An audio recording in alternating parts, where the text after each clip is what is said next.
What's up, guys? Frank Maialetti here, back. The Sweet 16 round. If you don't know me, I'm from the Billiard Sports Network. I'll be commentating FEDOR's match today.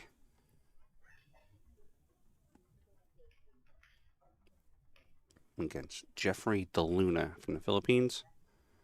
809 Fargo, I believe.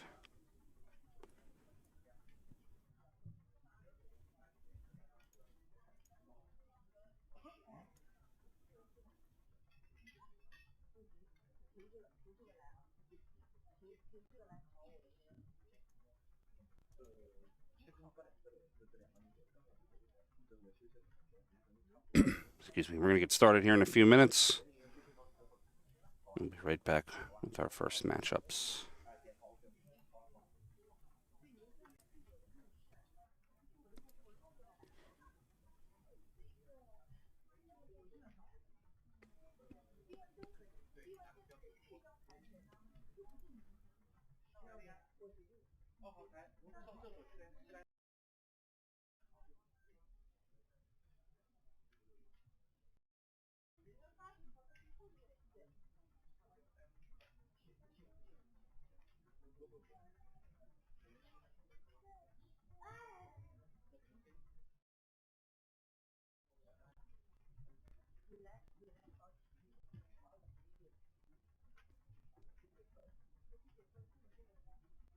Just waiting for a lag and then we'll get started.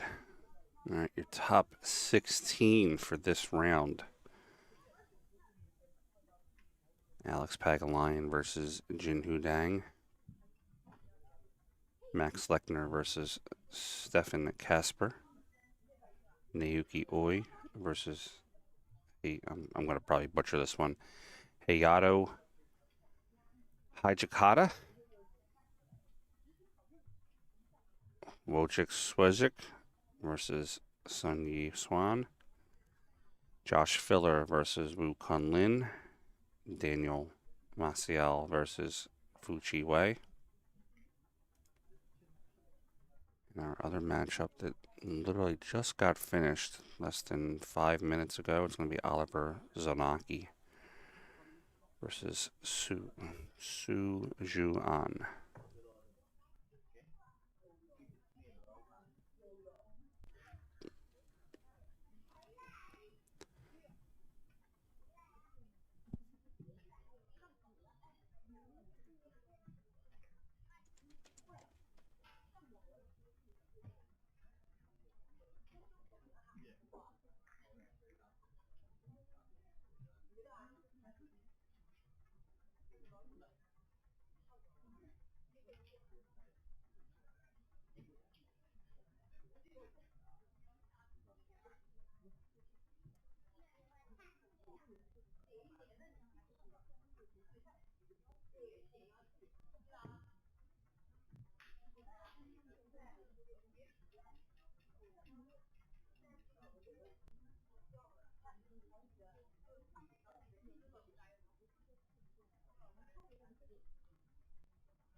All right, this will be a race to 11.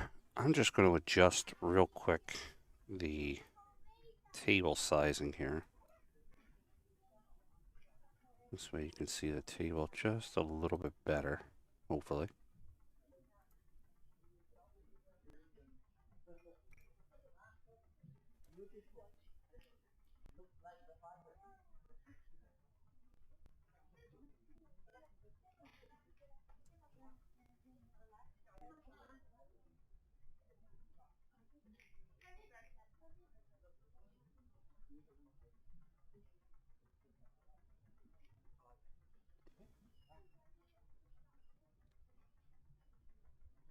I don't have, unfortunately, I do not have the ability to change some of the table settings because I am not at the venue.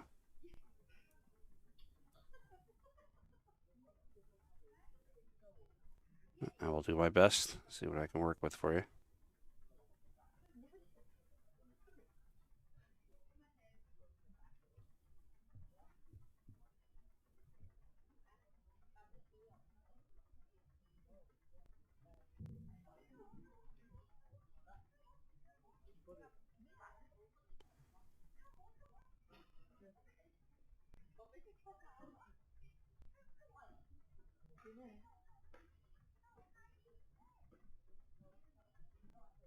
It looks like we're going to have to supply our own scoreboard for this one, so we will.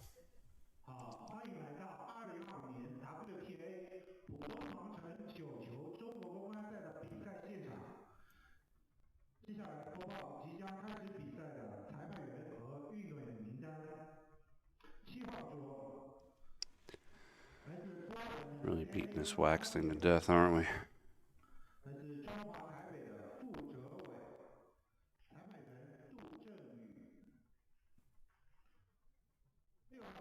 Nice. These are 4-inch pockets on Rasan tables. This is actually not a race to 9, it's a race to 11. Let me fix that. Here we go.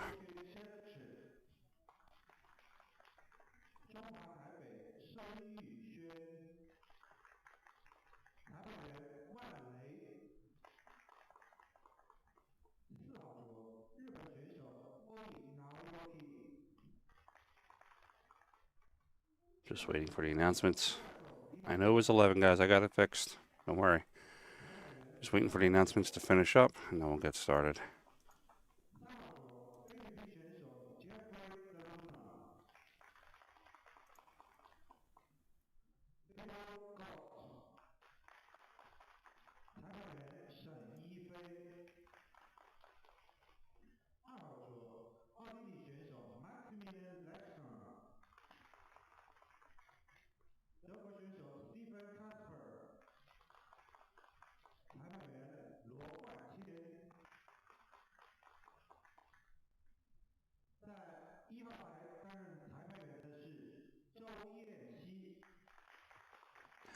All right, last round, Jeffrey DeLuna defeated Dennis Grabo with a score of 11-6. And then we had that epic finish there with FEDOR defeating Jeffrey Ignacio 11-10. Winner of this matchup will play the winner of the Naoyuki Oi matchup.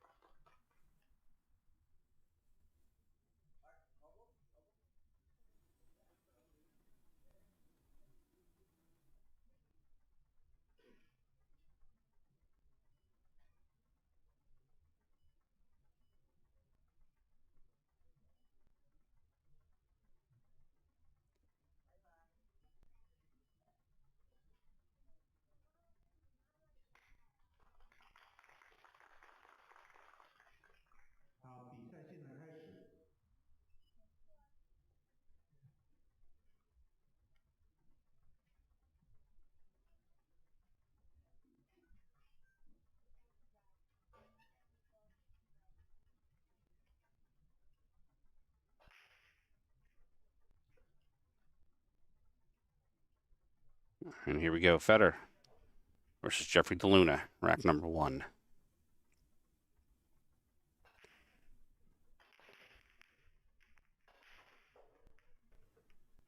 One ball to the top. There's going to be an illegal break. It's going to be Jeffrey DeLuna's chance at the table. So we are playing a 3-point break system here with WPA rules, which means a combination of 3 balls have to be pocketed or above the head string. Since there was only 1 ball pocketed and 1 ball above the head string, then Jeffrey DeLuna comes in and plays from there.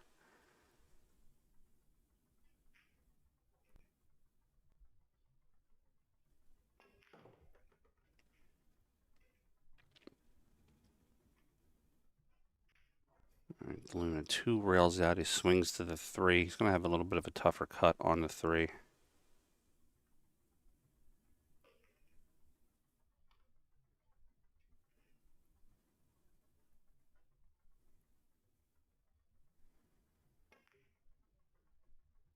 Catches the rail on the way in.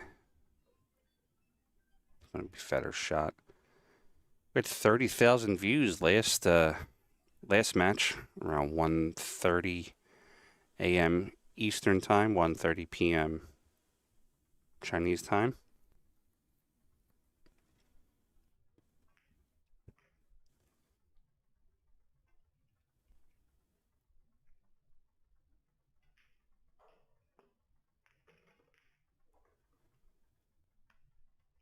Better try to get around the 5.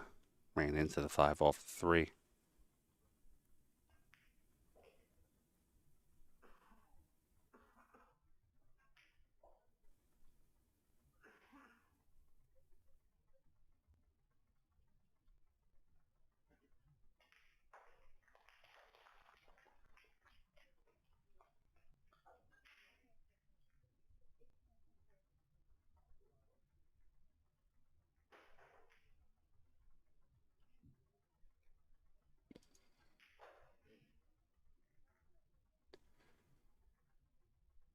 All right, FEDOR going to play the 4 up to the top right corner. He's going to let the cue ball roll. No, he's not going to play the 4. He's going to go for the safe instead. And that safety is not going to work out for him. That ball's going to become pretty big for Jeff to shoot into the corner. Might carry him off the 4, or might even try to cut it in.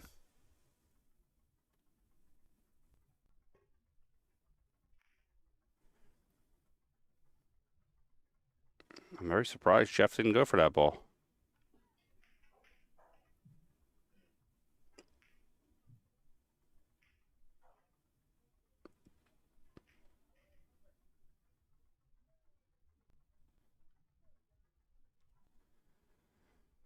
I know DeLuna pretty well. We used to be sponsored together from Kamui.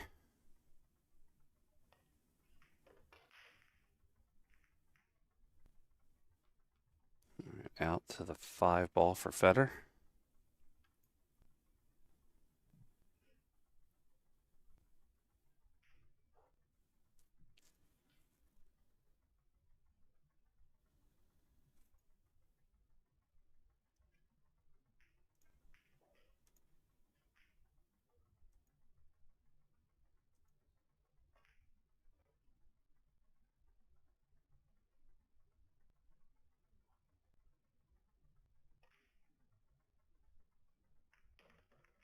Plays the bank to the corner.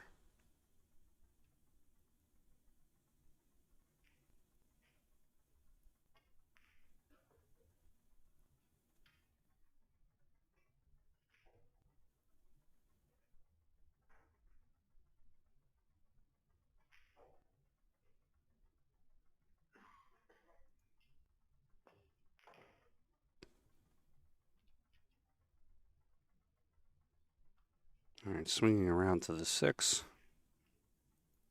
We'll play the 6 in the top left, come out 1 rail for the 7.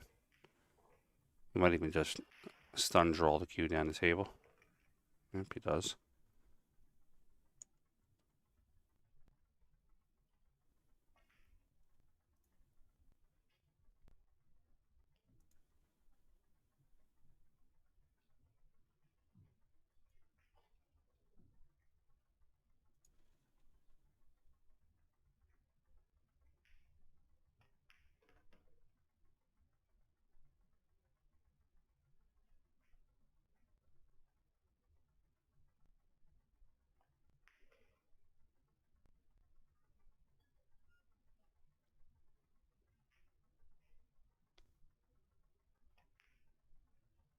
All right, we're going to have 1-0 on the score. FEDOR GORST over Jeffrey DeLuna.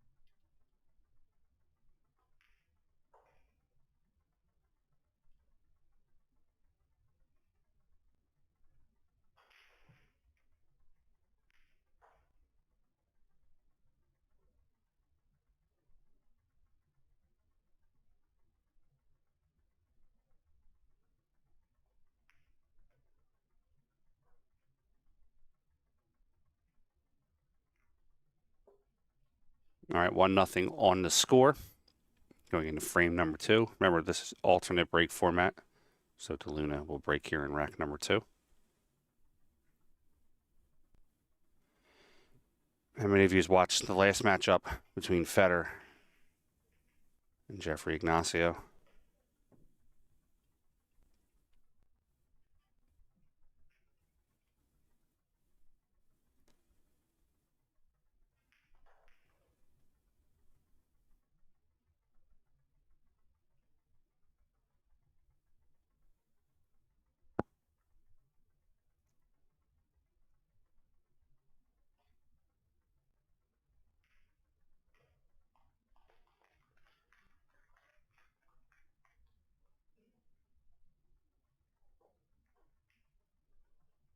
And we're going to have some definite length to this match with the racking procedure.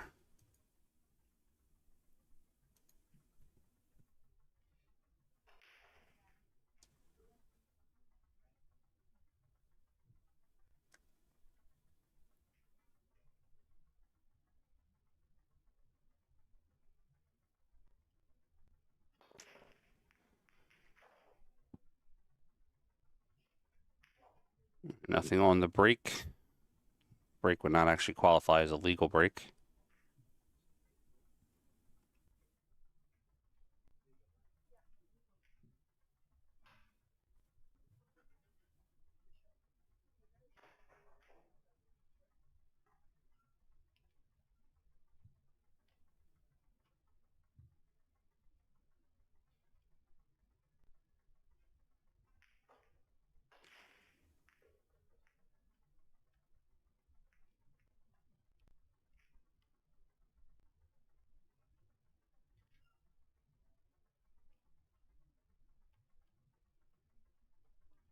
All right, FEDOR going to shoot on the one.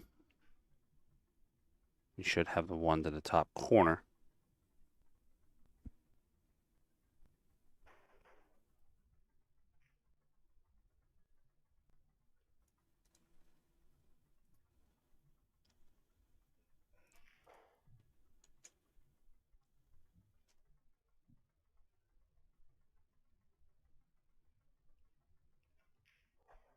All right, FEDOR giving it back to Luna.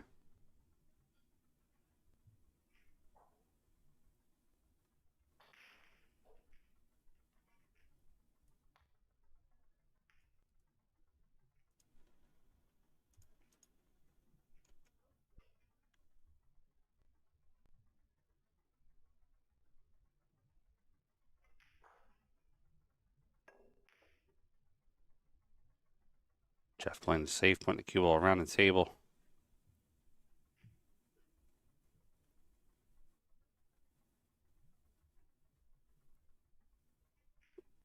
Yeah, I feel like I might have a seizure watching that screen.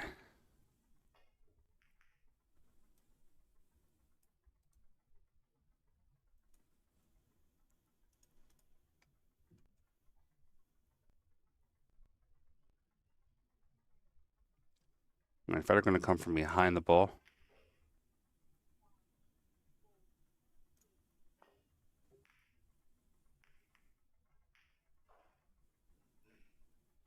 One's going to be behind the 6 ball. 2 balls sort of blocking it, but he's over top of the 7 also.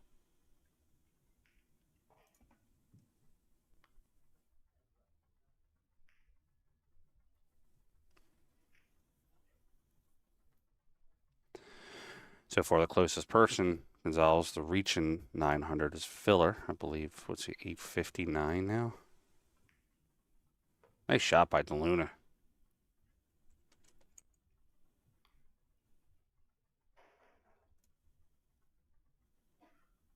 Yeah, Filler's 859. He's the closest.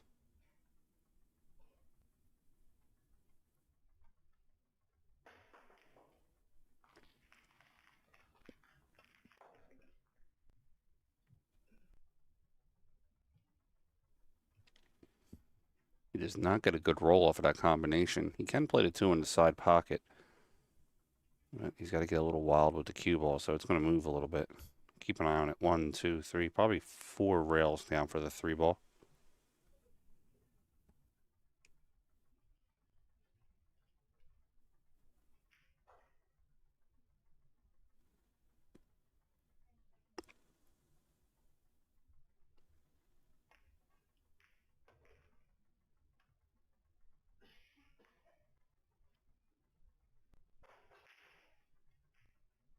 Jeff behind the 9. He could come off the rail, though. Reminiscent of last match when Federer kicked off the rail on the 4-ball to get out and win the matchup.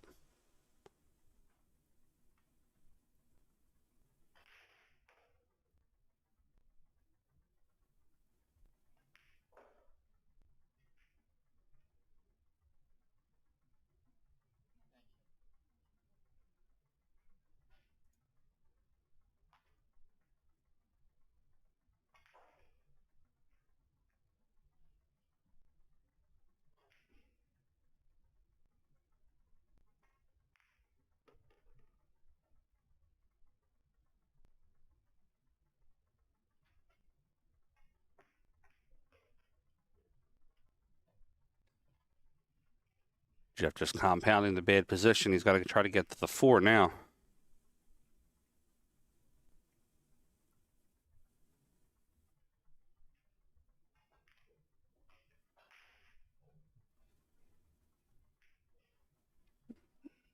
Efren probably would have been around. Efren probably would have been around an 800, 815 player.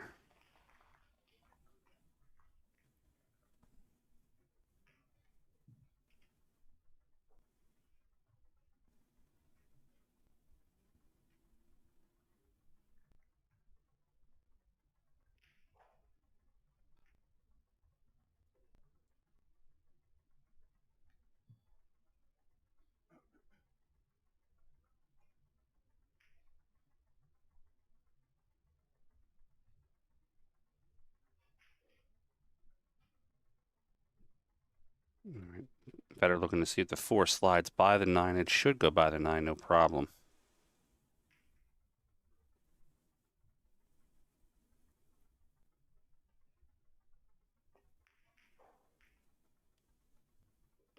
And he floats the cue ball down for the 5. Now this is going to be the tough shot for him. I'm going to play the 5 into the side pocket. He's going to try to run the cue over into the 9.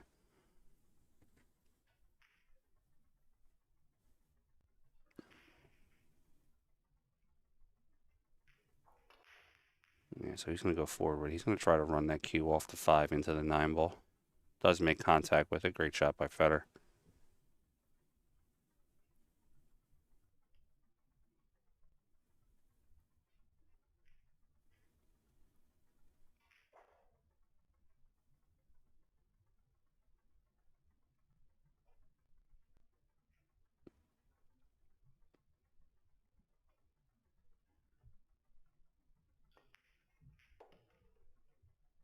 All right, playing the 7 into the corner. He's got position on the 8 ball.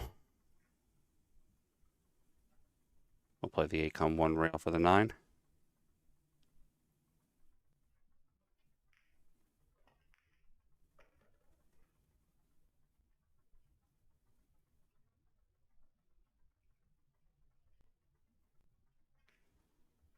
And we have 2-0 on the score. Ike, you can hear me pretty clear, correct?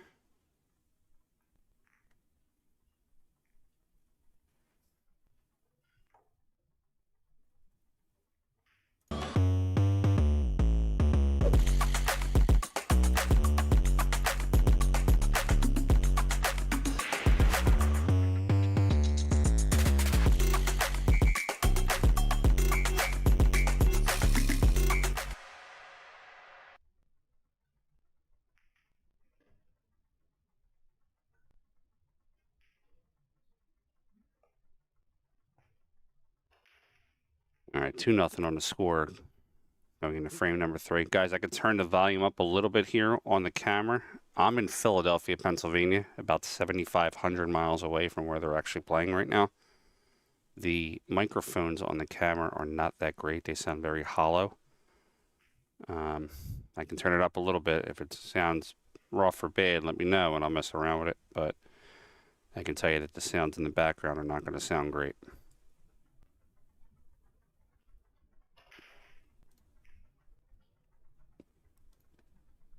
I also don't have any control over the cameras or the sound on the other streams that are going out to YouTube or anything like that. I only have control over this one.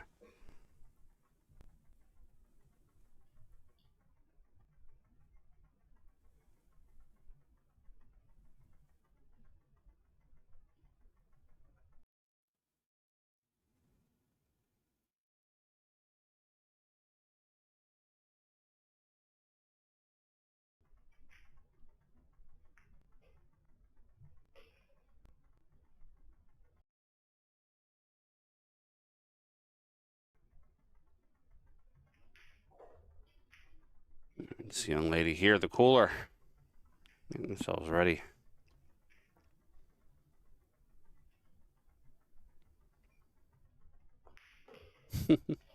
I kind of agree there, Bugsy.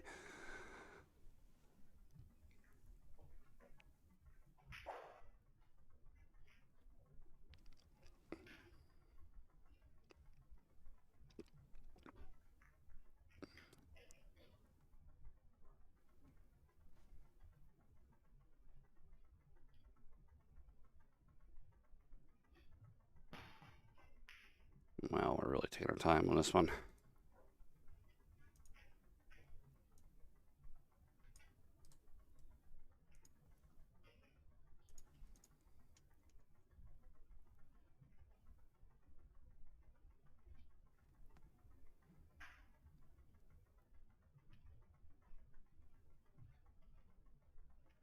All right, here we go. Rack number 3.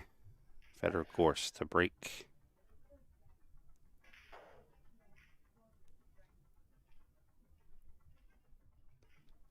Wants me to put Bodice's time clock. Wants me to put the ref on the time clock.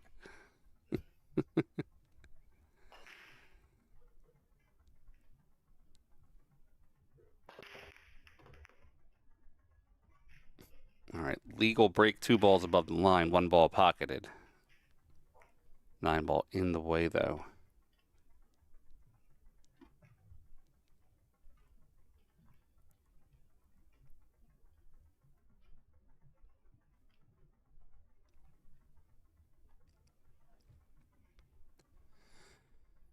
Here's what I'm going to remove the Fargo points from the players because I don't feel like answering these questions the entire day.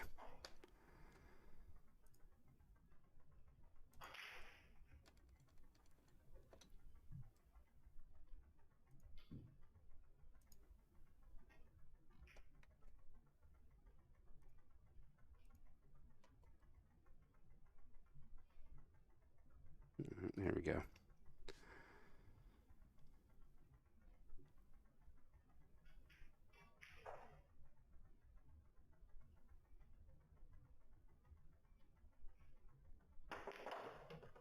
And FEDOR jumps over about a third of the 9 ball, pockets that 2 ball. Should be able to roll the 3 just right into the side here.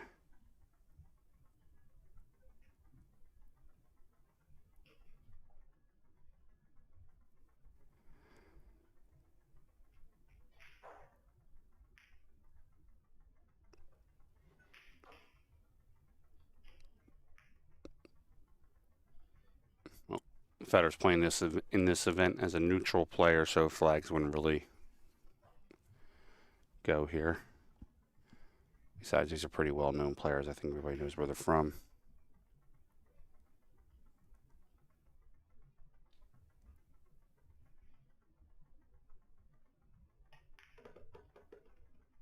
All right, FEDOR up and over to the 5 ball.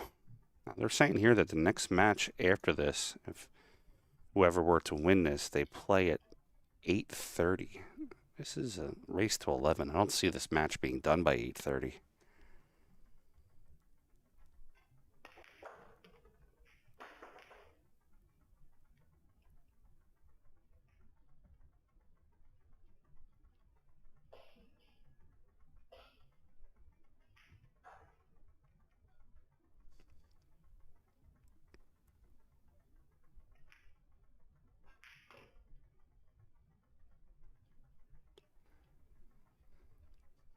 Making pretty quick work of this rack. 7 up to the top left corner. Going to float the cue ball over for the 8 ball into the same pocket.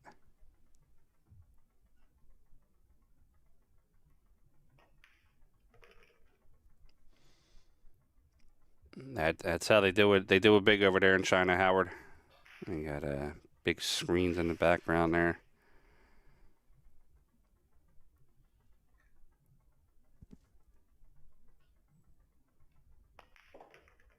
And tournament directors are letting us stream FEDOR's match from the event. So this is their TV table, table 3, I believe.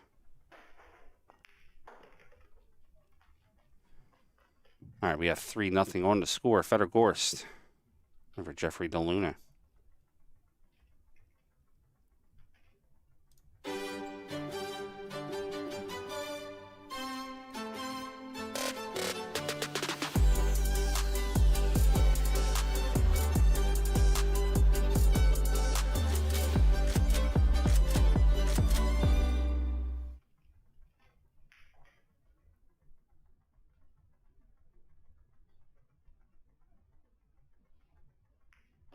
All right, we got 3-0 going into frame number 4.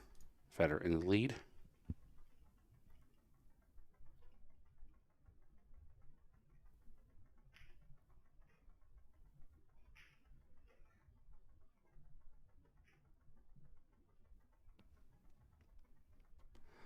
The cameras aren't the highest quality cameras, so zooming in will make the table and the balls look pixelated.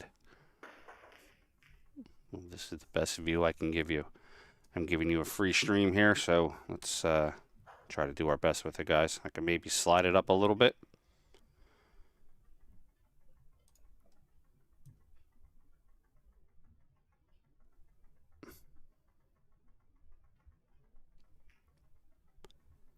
It's about the best I can do.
All right, frame number 4. DeLuna to break. He's trailing 3-0. He's trying to get himself on the board here.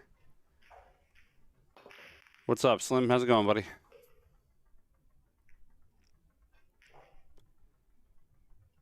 No balls down on the break. Rack's going to transfer over to FEDOR. Another wide open table.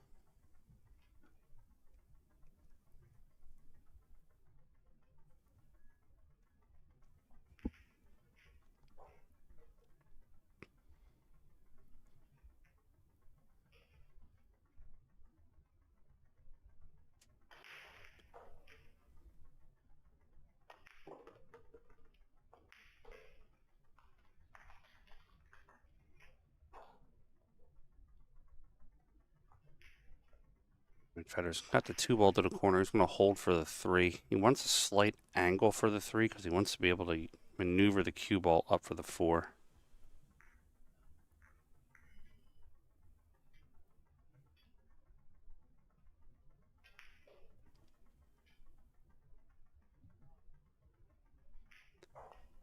No problem, guys. The way you can thank me for the stream is just to hit that like button and also hit that share button for me and subscribe if you're not already subscribed.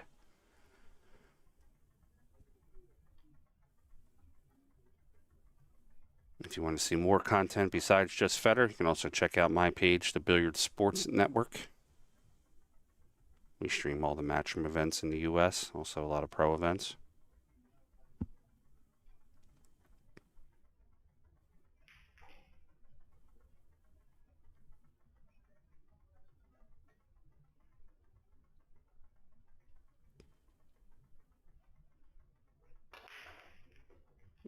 Scott, what's up, buddy?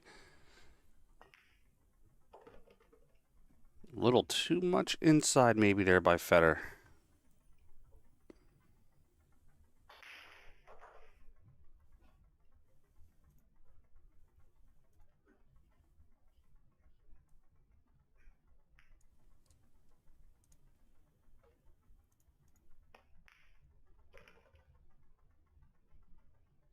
All right, he's got enough of it. Got the 5 ball to the top left. Going to come down. 6 right in the side pocket.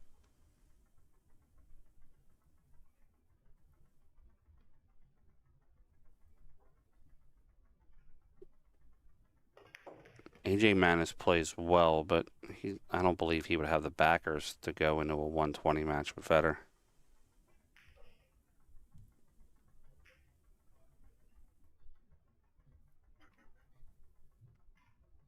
He's just too young at this point, a little unproven. He'd have to probably win a couple of events first before somebody would really want to take that big shot on him.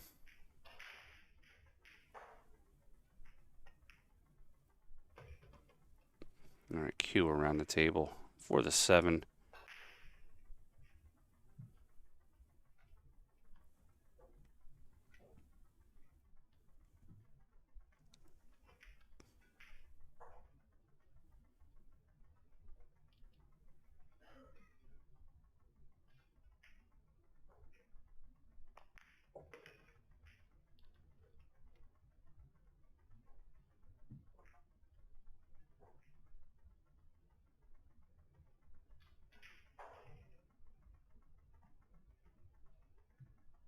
All right, 8 ball to the corner.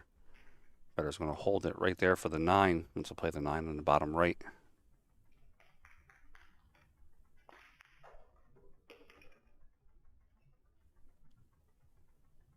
Yeah, I'm not hating on Manis. The kid plays better than I'll ever play. But I think just at this point in his life and in his very young career, I don't think anybody wants to really take that kind of shot on him.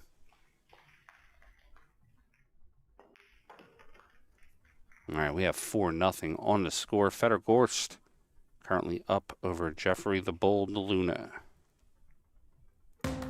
It all started at Derby. We brought a few products and had no idea what to expect. Then came Super Billiards Expo, and the support was unreal. Now, seeing the way players and fans have responded, we're constantly coming out with new product, and we know this is just the beginning. Thanks for the support. We are just getting started.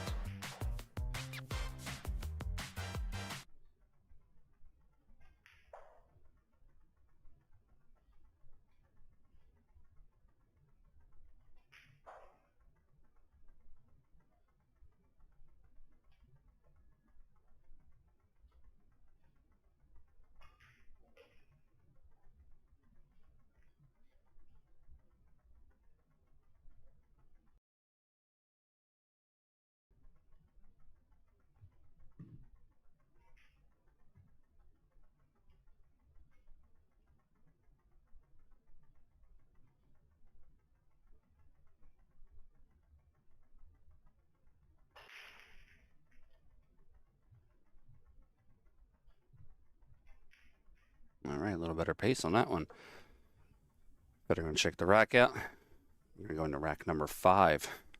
Frame number 5. FEDOR breaking up 4-0 on the Luna.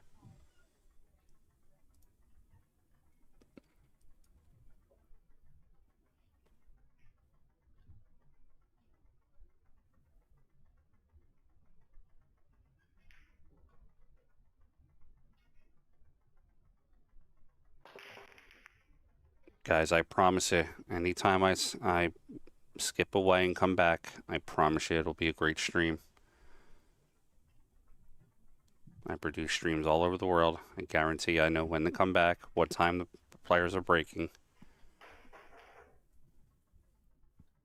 Just giving you a good stream experience instead of watching just a player or referee rack for 2 minutes. Promise. The Luna's going to get there to the 2. He has a pretty clear rack here. He might be able to get himself on the board.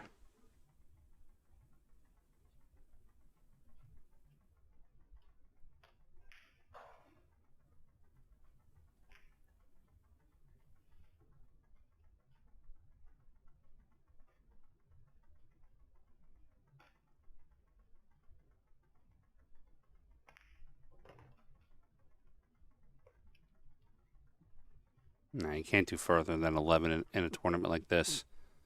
Especially with so many players. You'd be here for 12 days.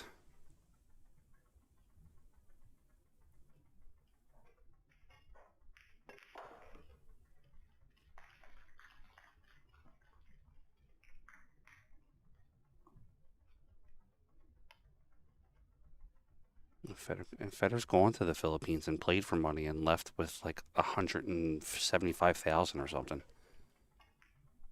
What are you talking about?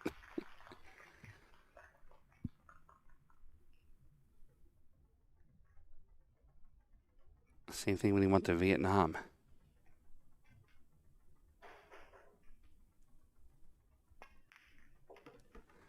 Gonzalez, there's not a Fargo rating that's high enough to measure how awesome I am.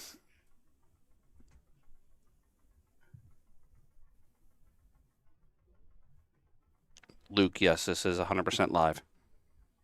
Maybe like a 30 to 40 second delay coming from China back to me, but yes, it is live.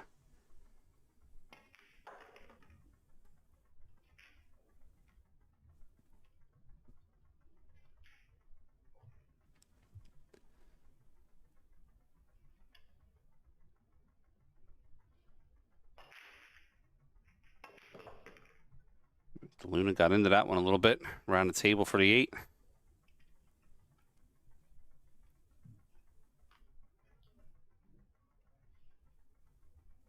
He's going to play the 8 to the corner.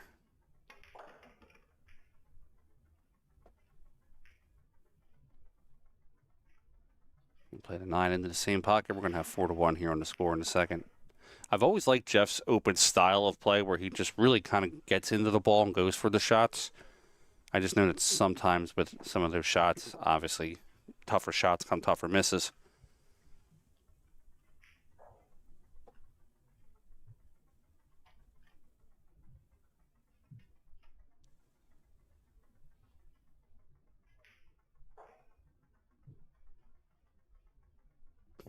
This chance. I'll give it to you, buddy. You really love your man.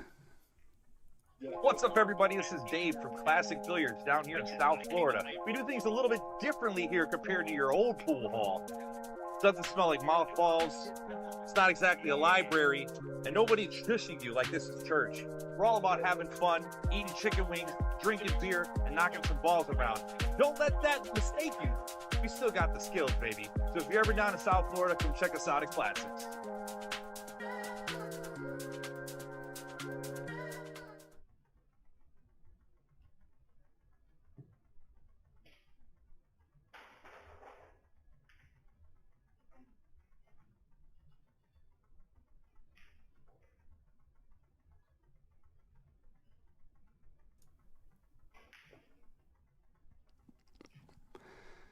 It's not the facts. They've both won. Federer and SVB have both won to the Philippines and walked out with a lot of money. I know for a fact I have. I've bet on them. So let's see if Jeff dials up the big bull break here, or if he's just going to be more of a controlled break. Federer defeated Jeffrey Ignacio last round in a Hill thriller, 11-10, and Jeffrey DeLuna defeated Dennis Grappa with a score of 11-6.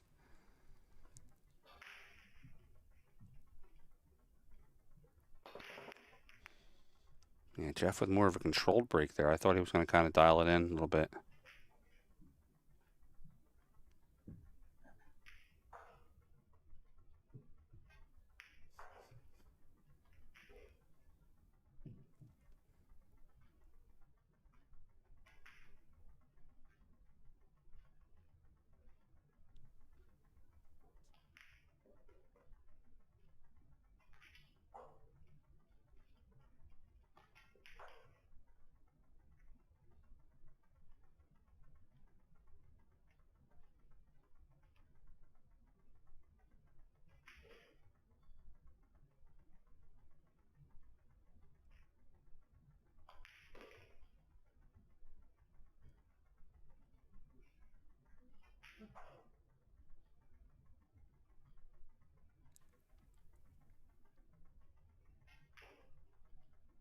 All right, dry break here. Nothing on the shot. Federer's going to probably push down towards the bottom rail. He'll probably push the 2 towards the bottom rail. Maybe even the 9.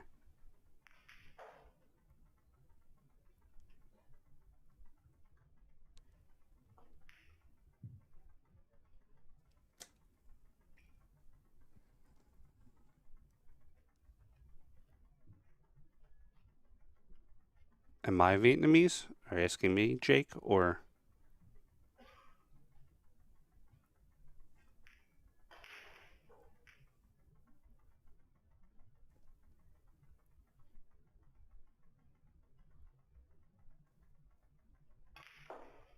There is a shot clock. Guys, just so you're aware, it's a 40-second shot clock. The referee has a timer in their hand. They get 60 seconds after the break on a push, so that's why after the break it takes a little longer. I don't hate Filipino players. I don't know where you're getting that from. I actually have many Filipino friends. I've been friends with Francisco Bustamante for 25 years.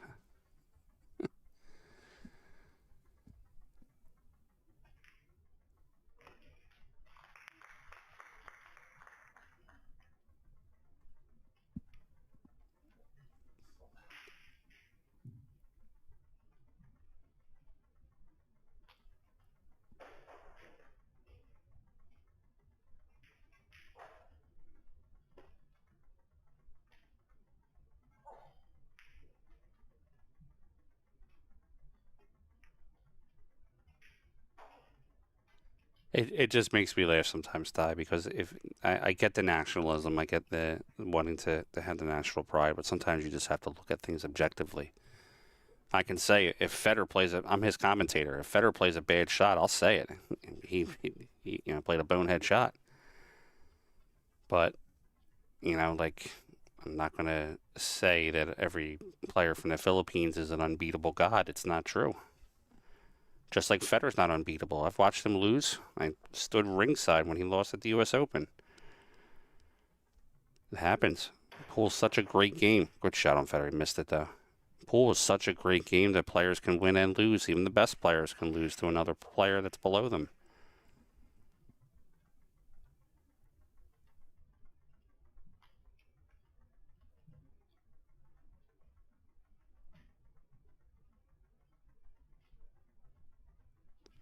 Mogli, no, this is live.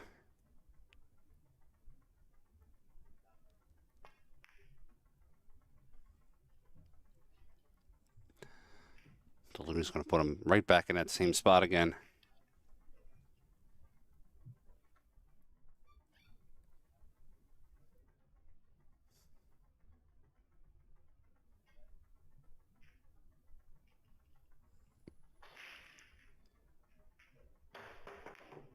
Oh. Federer had two swings at it. Both times he didn't make it.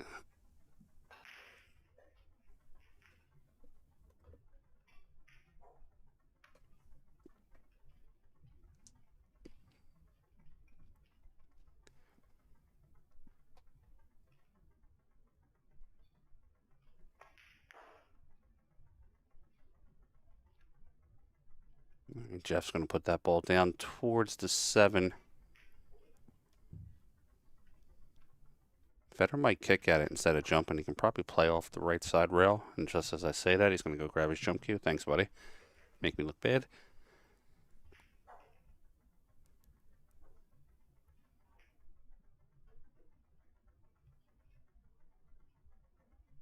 Absolutely, mailman. Anybody can lose on any day.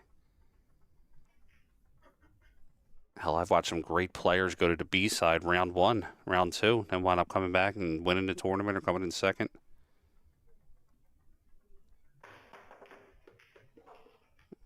Oof, he catches the top point there. Federer got away with one.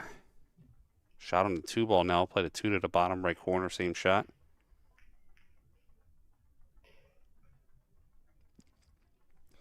Mogli, Federer defeated Jeffrey Ignacio 11-10. DeLuna defeated Dennis Garaba 11-6.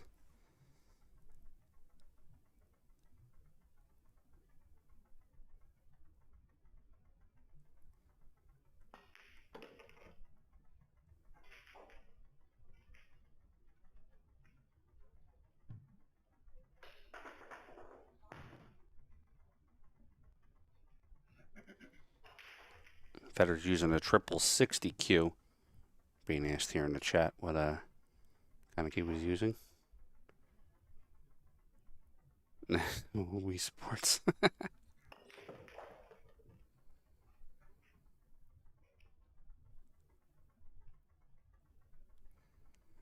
Well, he was academy trained, Gonzalez. Fedor's had a ton of coaches, and when he was on the junior circuit traveling, he always had a coach with him. And plus, he practices all the time. He's got like a Tom Brady type focus. If there's a shot that he misses, he'll practice it 1,000 times that week until he makes it.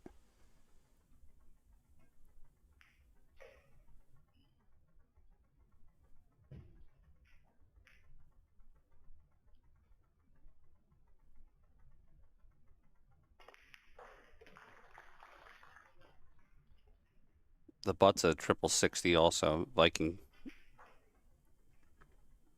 His might be a little bit more of a prototype, but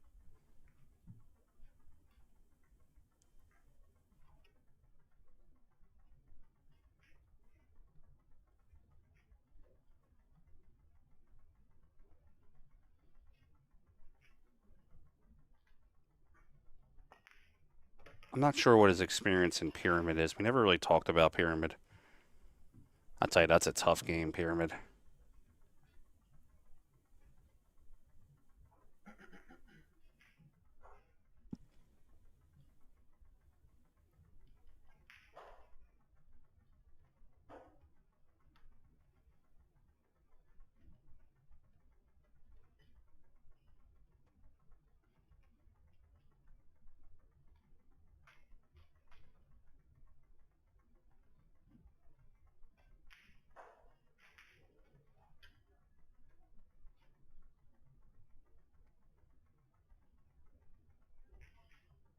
Guys, I'm all about spirited debates in the chat. I'm all about having a good time, even a little bit of ball breaking, but please don't troll the chat. I don't have any tolerance for it. Oh, Fedor tried to play the 7-9, didn't go. The Luna might steal a rack here.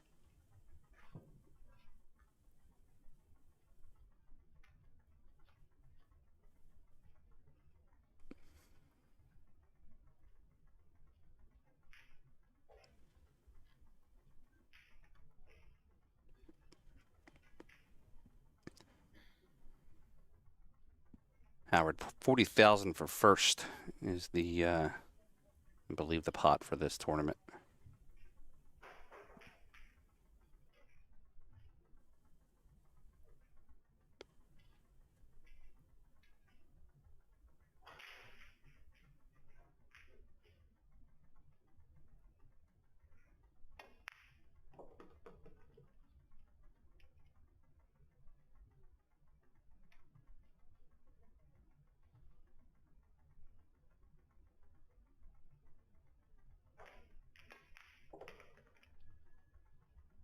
All right.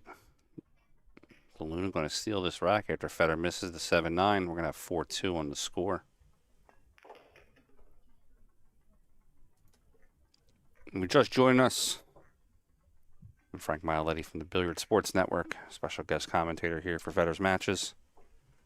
You're watching the 2025 China Open from Shanghai.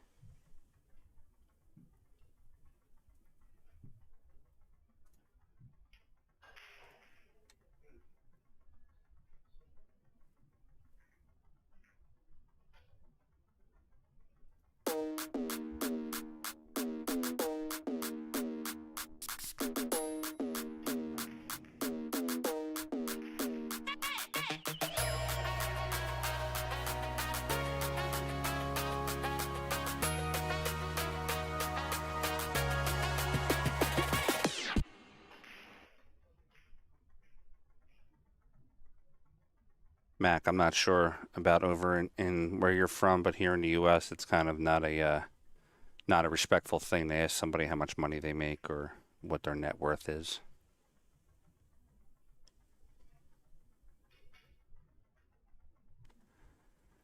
Jeb, I agree. Jesus has been playing really strong lately. I was actually talking to him at the U.S. Open, and kept messing around with him, asking if he wants to change his residency. Maybe he might want to get on the Moscone team. These are 4-inch pockets on a Rasan table.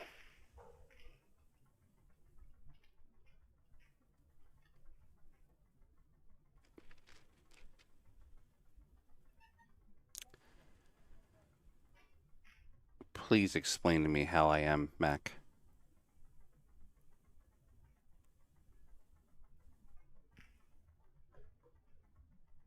All right, frame number 7.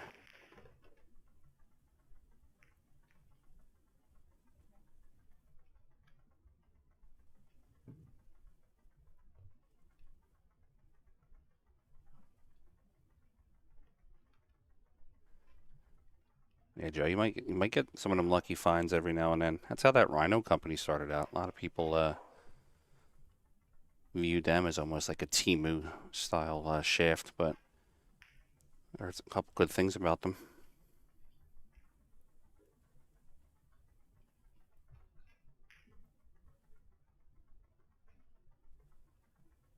Yes, it's a timer in their hand, David.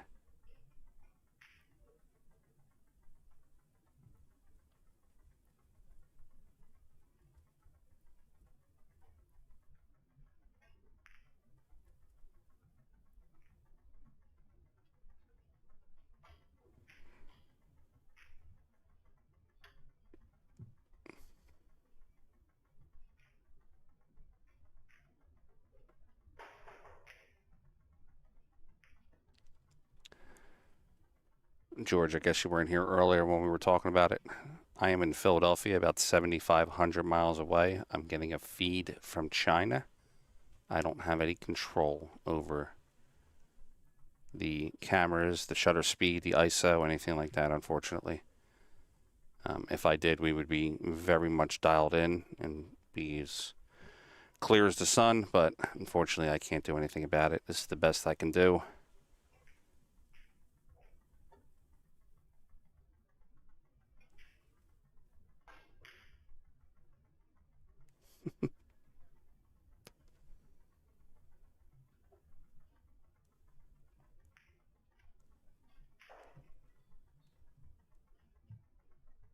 Push out played. Federer's going to try to play the edge of the 2-ball.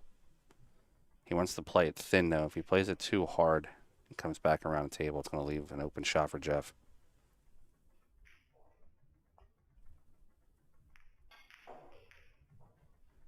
And he plays a good shot there, hides it behind 2 balls.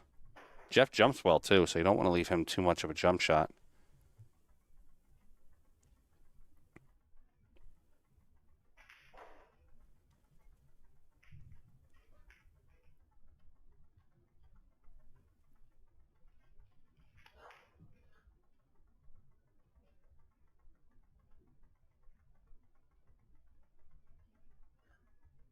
NJ Pool Player, yeah, I think you can go on YouTube and look up Kazoom Pool, if I'm not mistaken.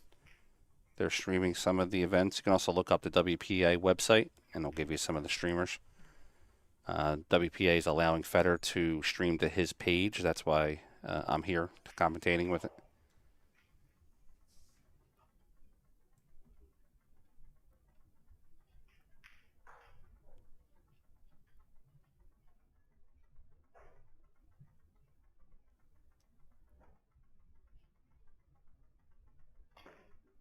Oh, yeah, Luke, I know Josh very well.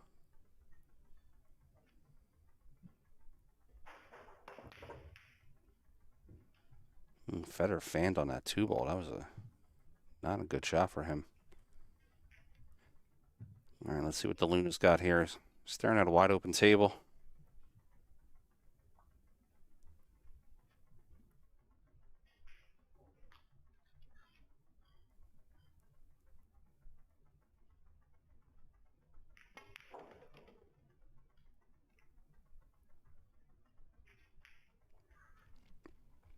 It's a good rub off the 6-4. He might have a 3-8 combination. Doesn't want to play this ball too hard because if it does roll off the right side of the 8, it'll sit on the bottom rail. Either that or he could play it hard on purpose to make the 3 go towards the left side rail.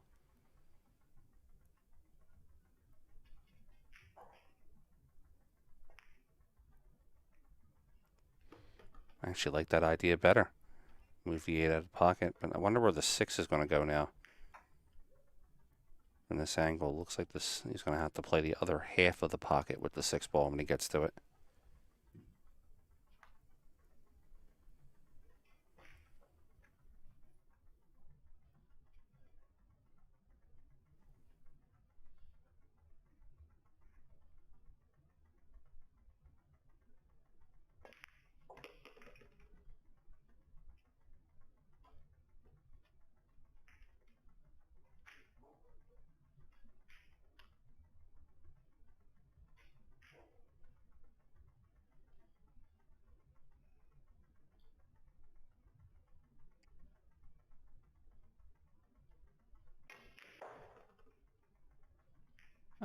George, I would say probably it wouldn't really matter to him a little bit. When he played Shane down in Rail Yard, there was no shot clock there. I mean, he played well there too. He plays well. I think for him now, it's just he has his own pace and his own internal shot clock that he plays with. A lot of players at that level have their own internal shot clock. They have their own internal way of looking at balls. Maybe sometimes for a move, they'll take their time.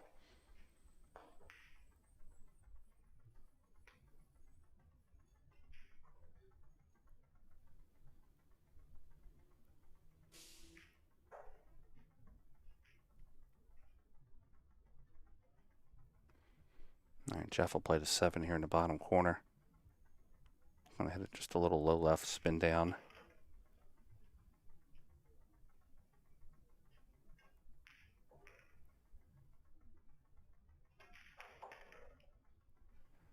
All right, and that miss by Fedor is going to cost him this rack. We're going to have 4-3 here in a second.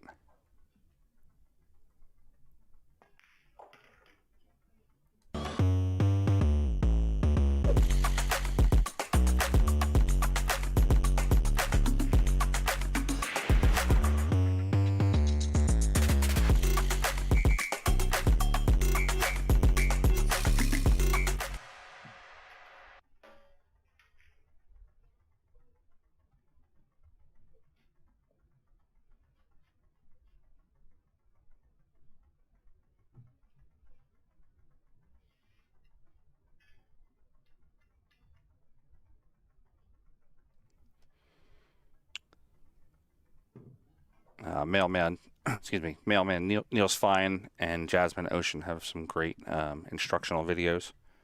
Tor Lowry used to have some really good instructional videos out there, especially for newer players.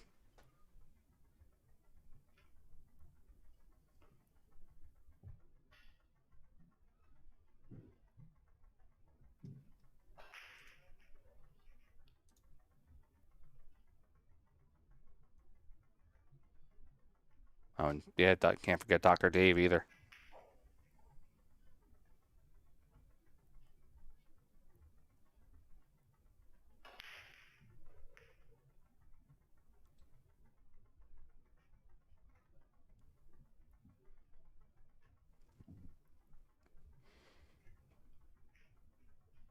Young ladies racking the balls here. I believe, I could be mistaken on WPA rules. I believe they're not allowed to approach the table until the referee walks away from the table. I'll have to get an official ruling on that.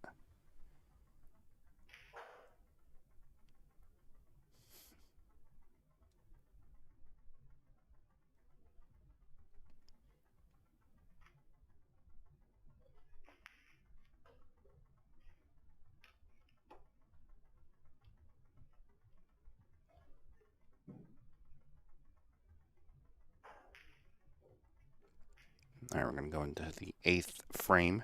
Fedor's up 4-3 on the score.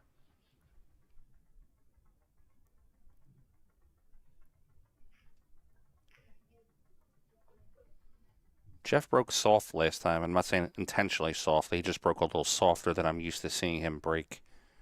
I wonder if he's going to ramp it up a little bit here.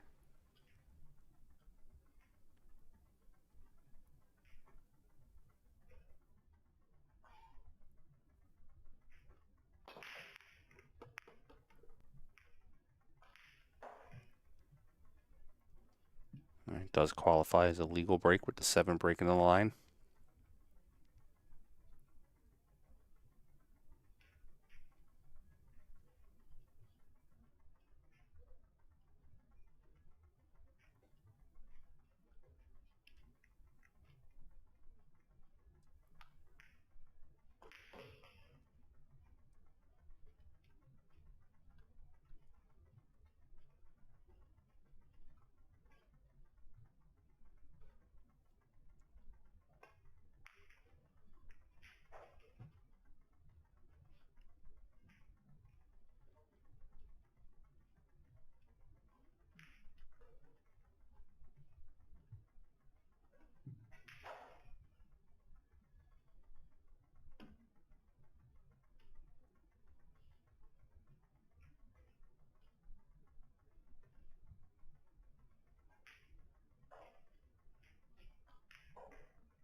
What's up, Steve? How's it going, buddy?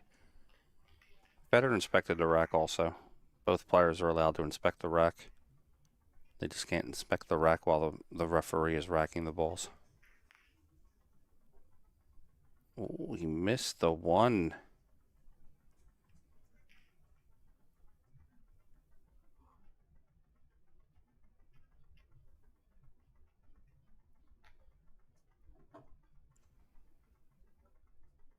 Lean him back up to the table. Federer's going to want to limit his mistakes. DeLuna's starting to chip back at that lead that Federer had.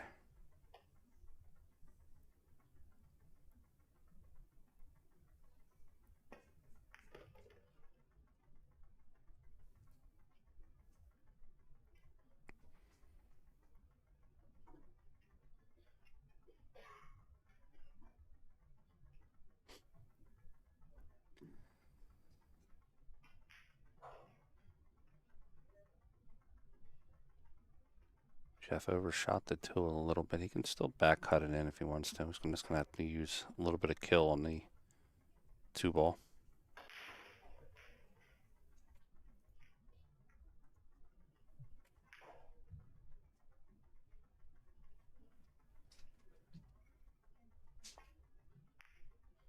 He opts for the safe instead. If I was Jeff, he's been making a lot. When he's firing at balls, he's been making a lot of shots. His safety play has been a little suspect right now. I think I'd want to keep the pressure on if I was him. Maybe pocket some balls.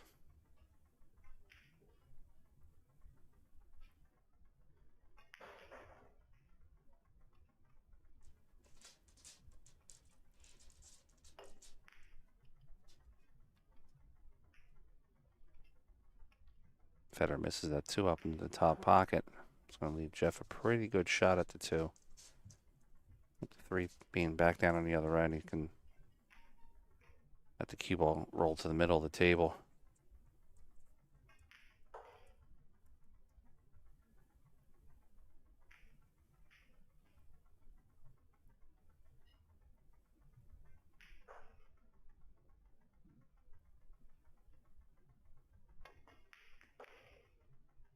DeLuna going for another safety. I like it. He puts the ball behind the 7. It'll be tough for Federer to get out of that. He's going to have to jump over and make contact. George, Federer actually had a hay ball table installed in the room that he plays out of, Rail Yard Billiards. I don't know if he's going to give hay ball a complete shot. He said he might play in the tournament or 2. Bank jump from Federer.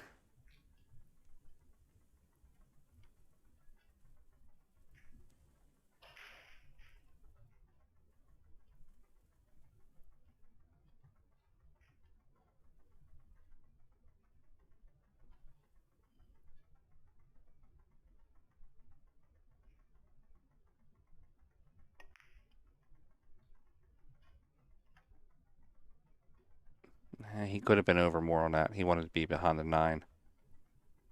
It's not where he wanted to be.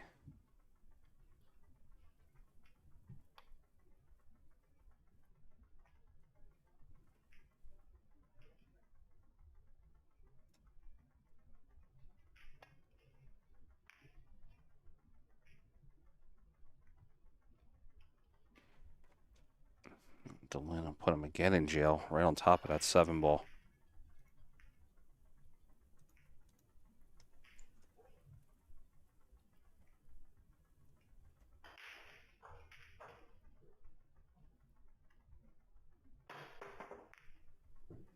Makes a hit on the 3.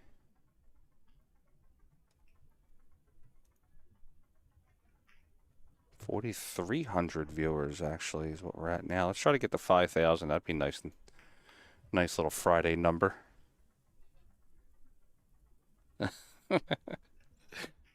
Yeah, that was a good one here.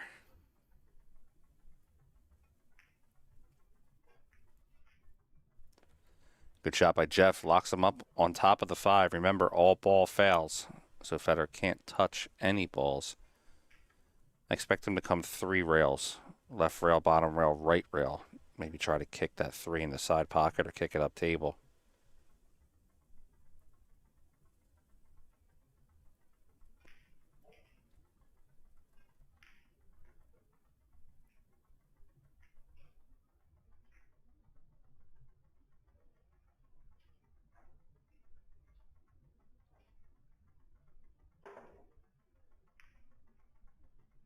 Point it up, but it's going to get safe. You got a little lucky on that one. FM, no, this is Sweet 16. There's going to be 2 more rounds after this.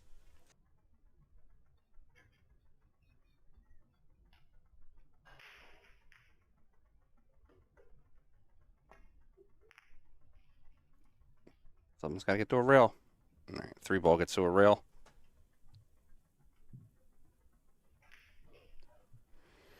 Yeah, you Ultimate Pool here in the States is starting to get big. I actually own an Ultimate Pool franchise, and it's really starting to take off. A lot of the amateur players are starting to really love it.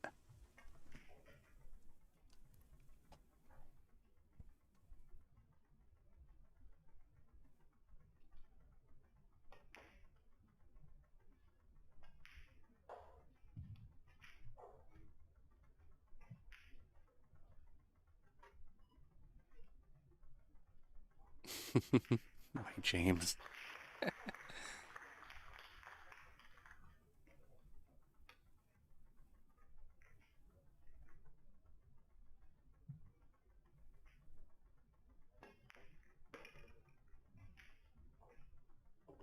love the idea of the bar box table.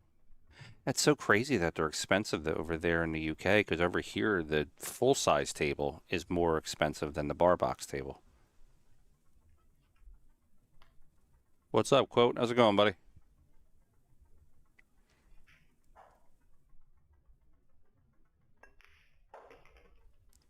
Pool Ace. I'm in Philadelphia, so I own the Philadelphia Ultimate Pool. Since Philadelphia is a large city, I own the geographic area of that city.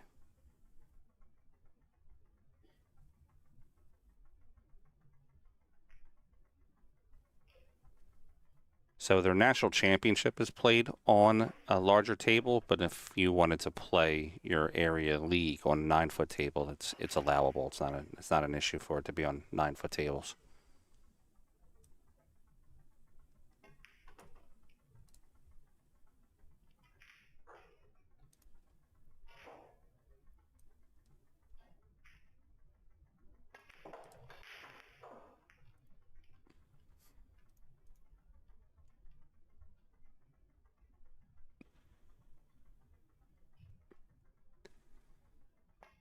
All right, we got the score tied up here, 4-4. Jeff DeLuna makes a nice comeback. Federer might take a break here in a second. You see he's kind of rolled his eyes a little bit. I don't think he's happy with himself missing that one shot. It all started at Derby. We brought a few products and had no idea what to expect. Then came Super Billiards Expo, and the support was unreal. Now, seeing the way players and fans have responded, we're constantly coming up with new product, and we know this is just the beginning. Thanks for the support. We are just getting started.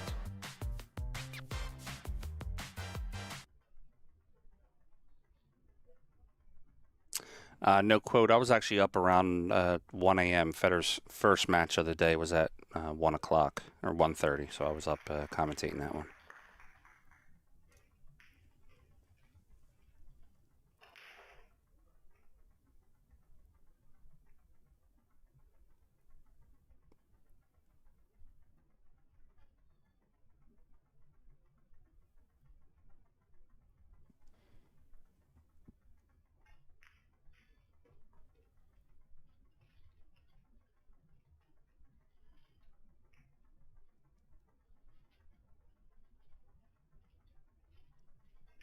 And like I said, Federer took his break here, so we'll run a promo. We'll be right back.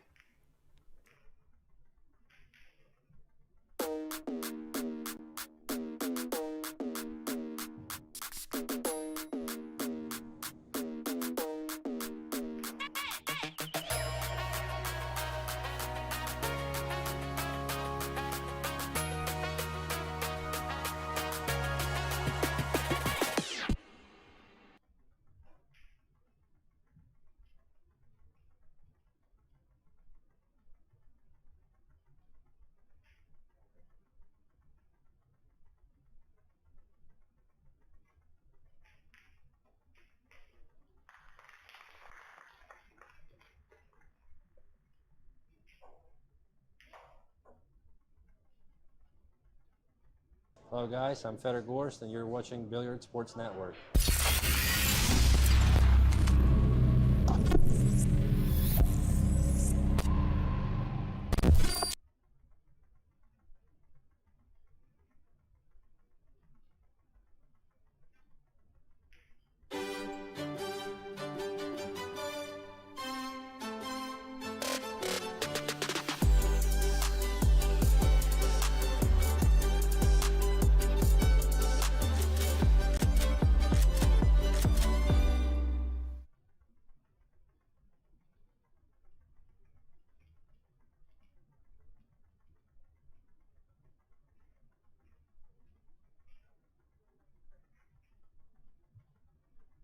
What's up, everybody? This is Dave from Classic Billiards down here in South Florida. We do things a little bit differently here compared to your old pool hall.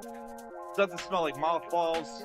It's not exactly a library, and nobody's shushing you like this is church. We're all about having fun, eating chicken wings, drinking beer, and knocking some balls around. Don't let that mistake you. We still got the skills, baby. So if you're ever down in South Florida, come check us out at Classics.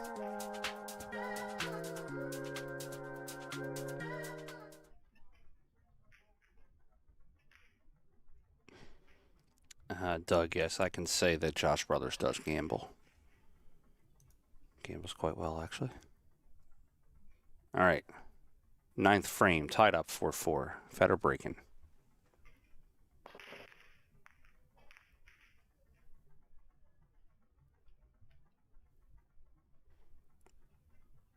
Two ball in the way, but no shot really for DeLuna. No ball made on the break.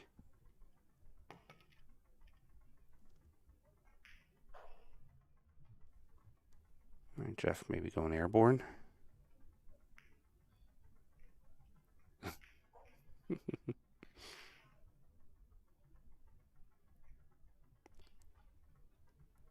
Jules, this is an alternate break format.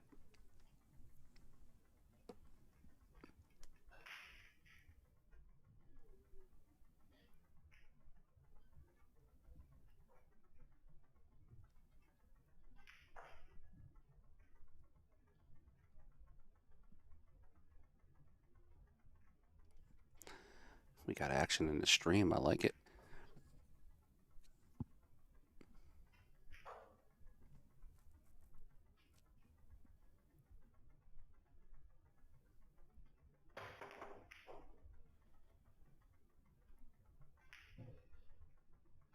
It's just a little rub. You can see Jeff kind of shaking his head a little bit.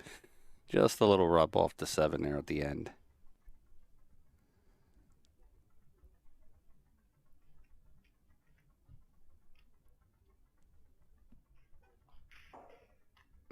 Yeah, Eric, that's coming from the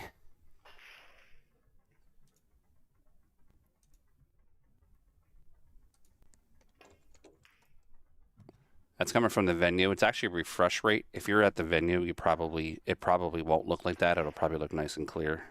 Unfortunately, I'm not doing the I don't have control of the cameras here, so I'm just kind of getting the feed from China.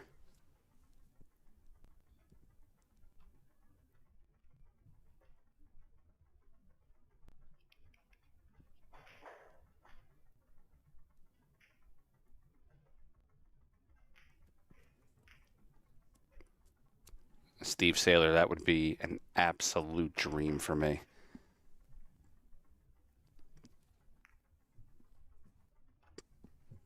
I did call at the Derby. I called Federer's match versus Josh Filler in the one pocket. That was a great match.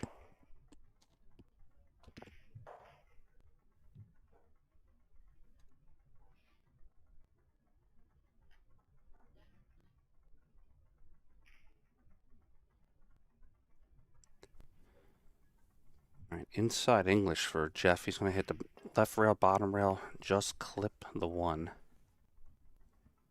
I think he left Federer enough to get on the 2 ball, though.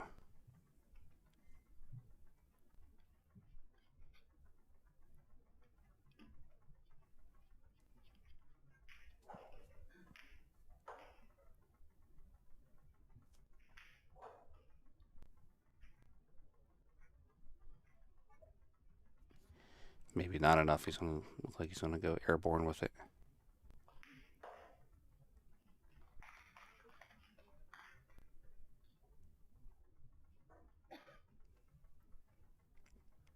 George, I don't have one yet, but if you want to follow the Billiard Sports Network on Facebook, everything that we do is on there.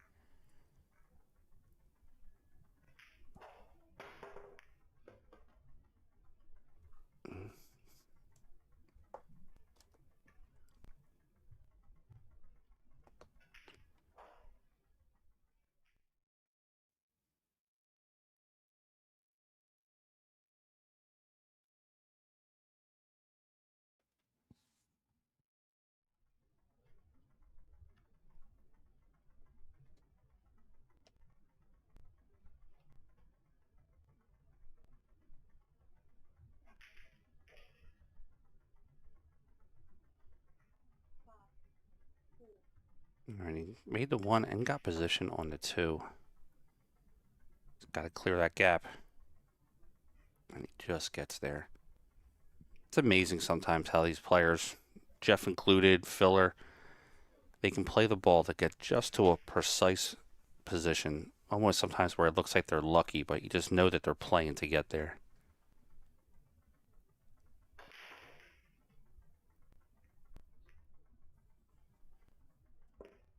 Billy, for me, who is the GOAT? I've watched a lot of players play. I'd say my top 5, I would have Shane as number 1. Earl number 2. Buddy Hall number 3. And then it could be a toss-up of like 4 or 5 players in that 4th and 5th position.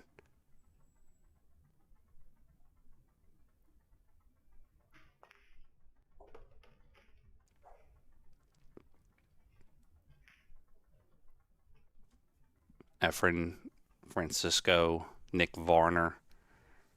I mean, Fedor's probably not, I wouldn't say Fedor's a GOAT yet, but he's tracking along that way.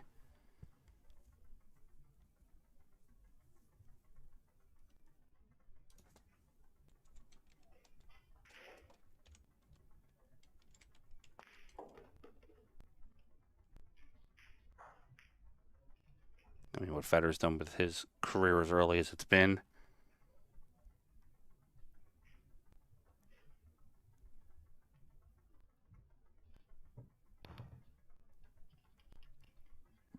Han Yu is a great player, great international player. I think he's like a 3-time world champion.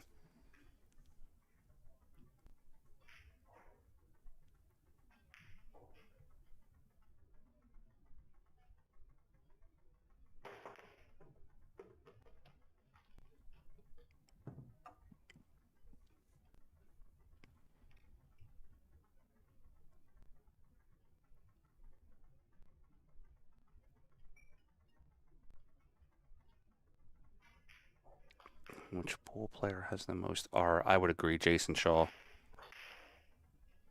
Jason just knows how to work a crowd like no other.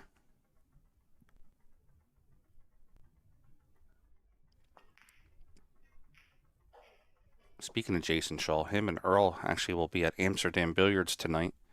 They're going to be playing an exhibition. Del Sim, one of my partners in the Billiard Sports Network, he's going to be commentating that matchup later on.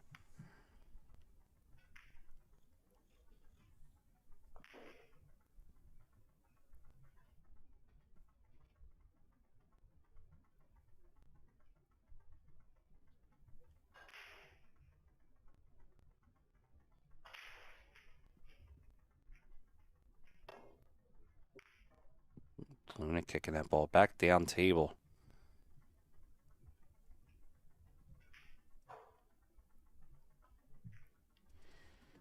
Better potter, Jason or Filler? Filler's the better potter, in my opinion. Jason just has, in my opinion, an intangible that you can't teach. Jason just knows when to get up for a match. Like, that's why he kills the American players in the Mosconi, because when it's time to just get up, he just gets there. Pressure does not bother him. Pressure doesn't bother Filler really too much either, or FEDOR. I mean, these guys are so trained to just go in there and eliminate.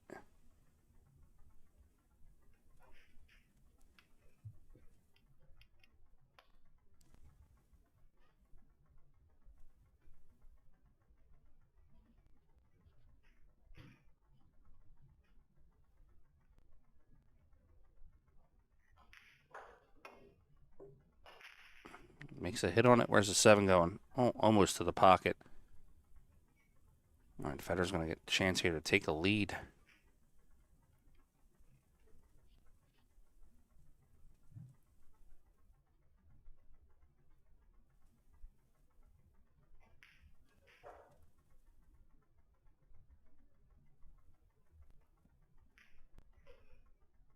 All right, he's going to thin this 7 to the corner pocket.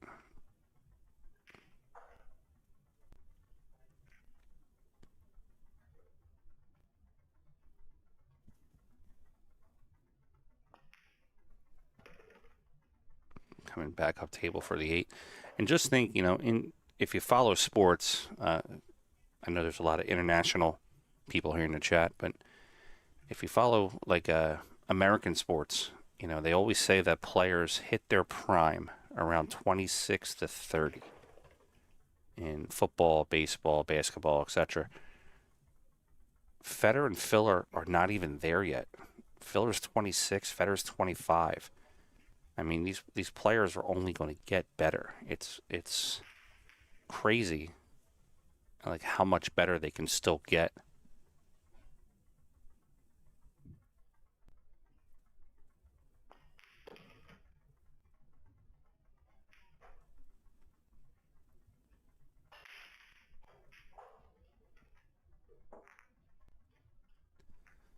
All right, FEDOR pops that 9 in. He's going to take a 5-4 lead here over Luna.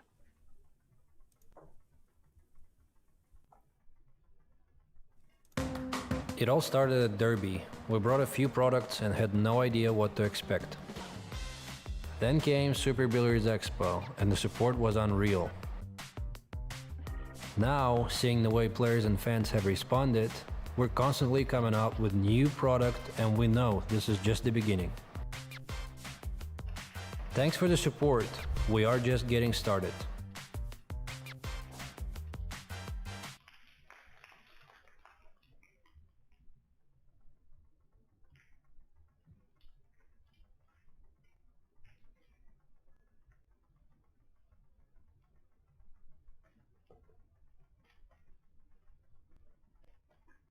All right, 5-4 on the score. Yeah, you might be right. I think Filler might be 27, but even so, he's still in that range of where he's going to be hitting his prime. And then Nasruddin asks, in your opinion, why do you think some players don't perform well at Mosconi Cup? I always look at Mosconi Cup as an exhibition. I don't look at it as this Super Bowl that a lot of other people put on it. The crowd, like exactly, that's what Doug Preston's saying. The crowd really kind of puts the pressure on the players. It's this whole national pride situation that they have to win. But I think us as the fans, we ought to start embracing it more as a celebration of the end of the season and just have a great time. Like, I had so much fun at the Mosconi Cup this year. I've been to 6 or 7 Mosconi Cups, and I'll say hands down, this last one was the most fun I've ever had at one.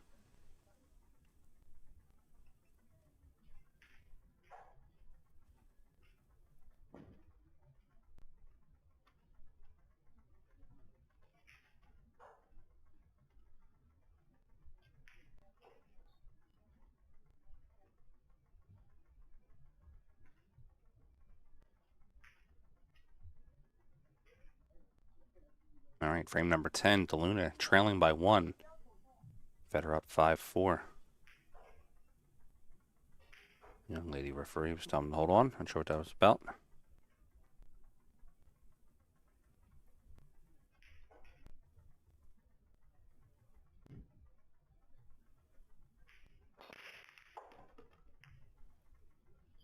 I believe that's going to be an illegal break. 3, 6, 7. That's going to be an illegal break, yeah. All right, FEDOR up to the table. Could take a 2-game lead here possibly even a 3-game lead if he gets out here and breaking runs the next one.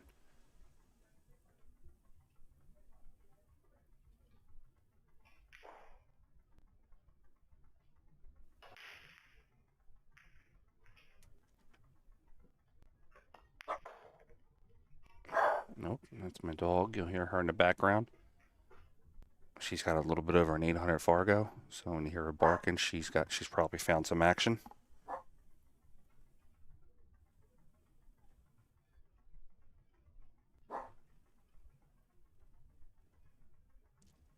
You know, you can go back and forth and say that Efren's better, Shane's better. You know, I think, no disrespect to Efren, I've known Efren for many years. Fantastic man. Shane was beating better players, in my opinion. But Efren was doing more amazing things with the ball, if that's...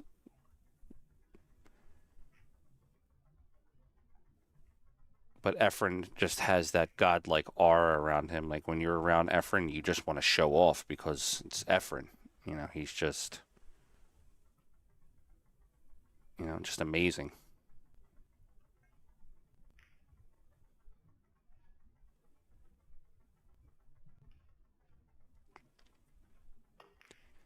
Yeah, NJ, I'm not sure who's going to be in that. I was actually supposed to go up and stream that, but there's some scheduling conflicts between this and some other things that BSN's running.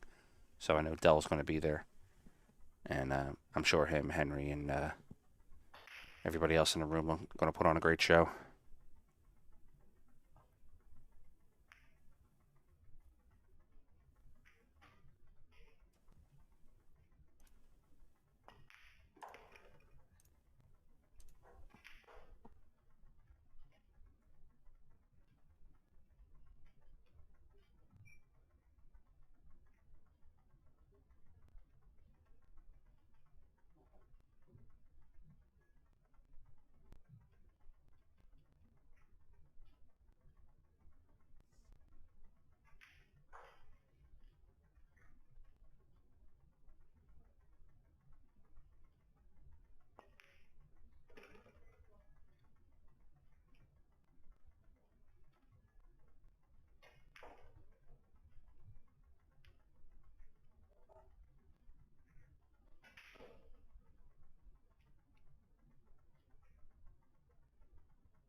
All right, 7 ball into the side. He's got the 8 to the corner.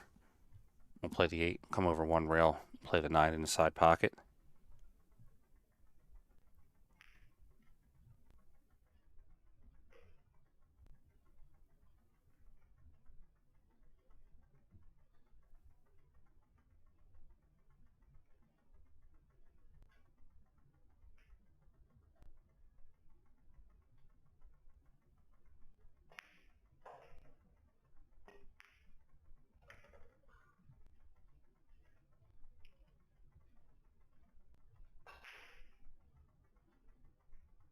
All right, Federer's going to get out and take a 6-4 lead here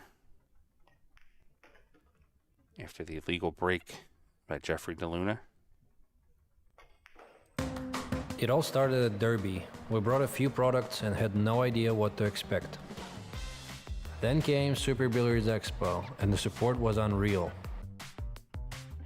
Now, seeing the way players and fans have responded, we're constantly coming up with new product, and we know this is just the beginning. Thanks for the support.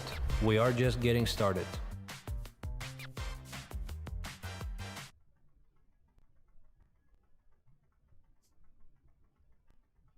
I always get the hate when people ask. That's why you can never really say who's a GOAT. It's like you're saying, it's errors there. You get the same argument in baseball, basketball. In baseball, who's better? Hank Aaron, Babe Ruth. In basketball, who's better? LeBron James, Michael Jordan. It's who you want to be better.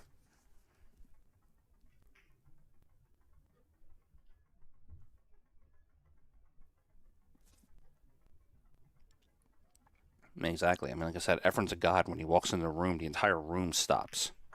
Shane will get that. I mean, Shane still gets that now, but Shane's still playing. Efren just he's ascended the game into that godlike status.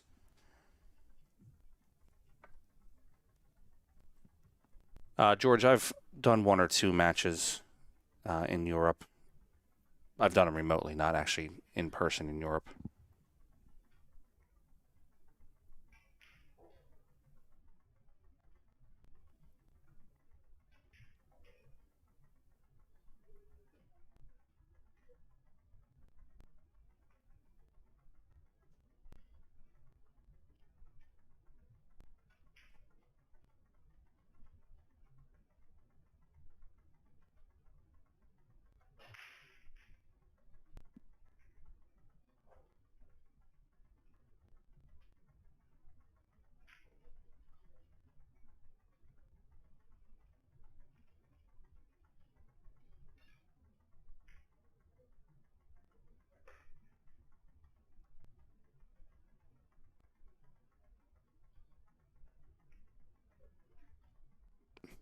All right, DeLune is taking his player comfort break. We'll be back here in 1 moment.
All right, back for frame number 11.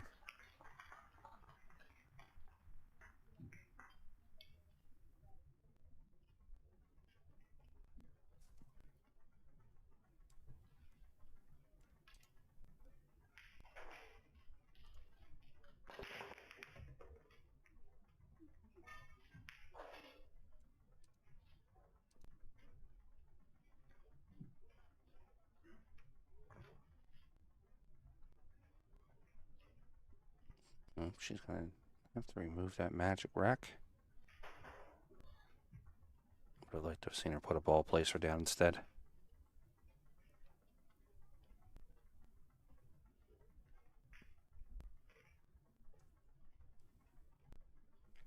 All right, Federer can play this 2 up to the top left.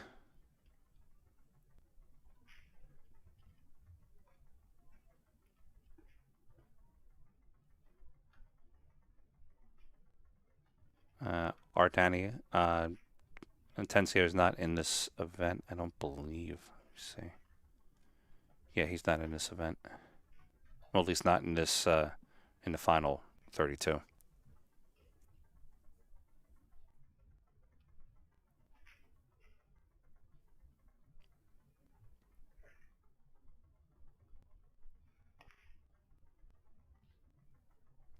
Oh, Federer misses that 2 ball. He had a good opportunity to go up 3 racks. DeLuna's got a good opportunity now to get out.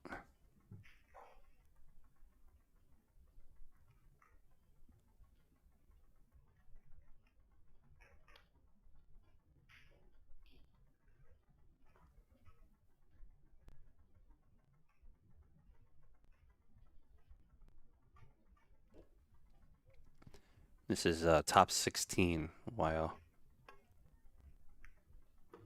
Nice shot by Jeff. That ball's going to come around the table. He doesn't want to sit on a 9.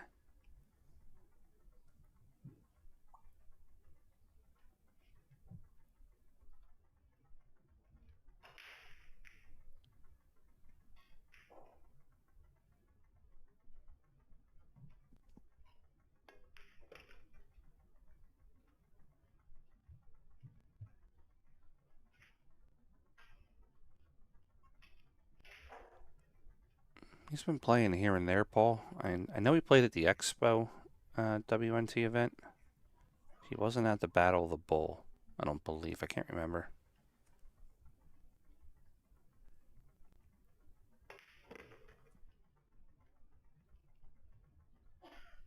Good shot by Jeff to get around on the 5.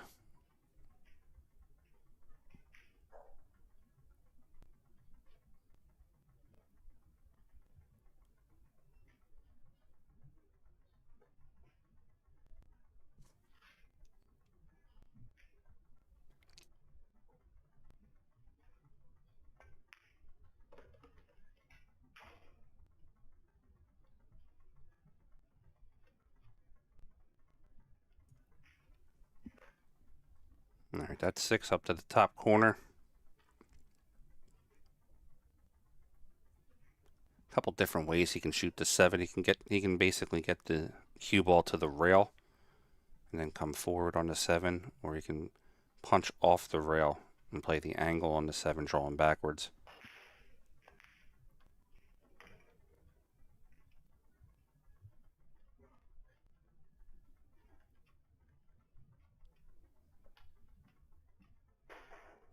A whole lot.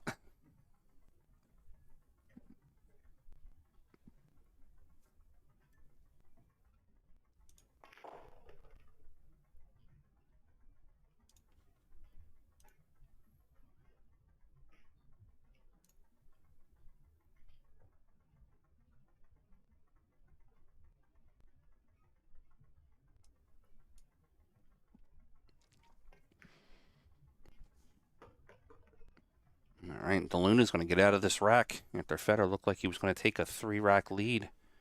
It's now down to 1.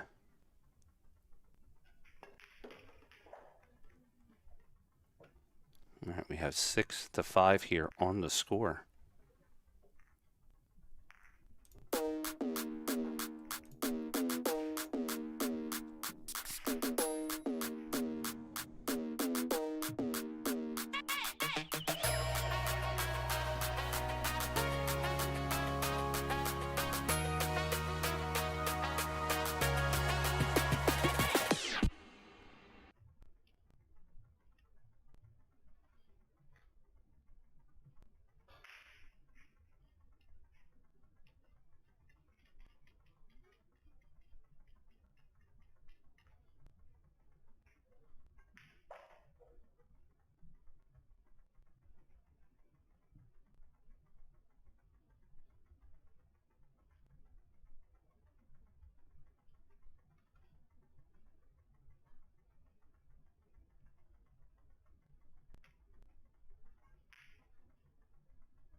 Patrick, this is not a WNT ranking event.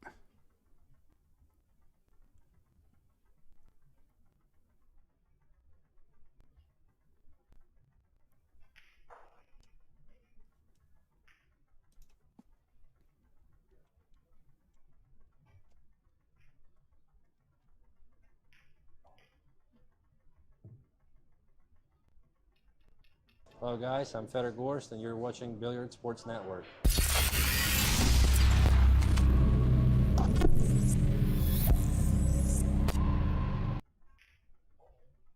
Cool little video Federer did for us for the Billiard Sports Network.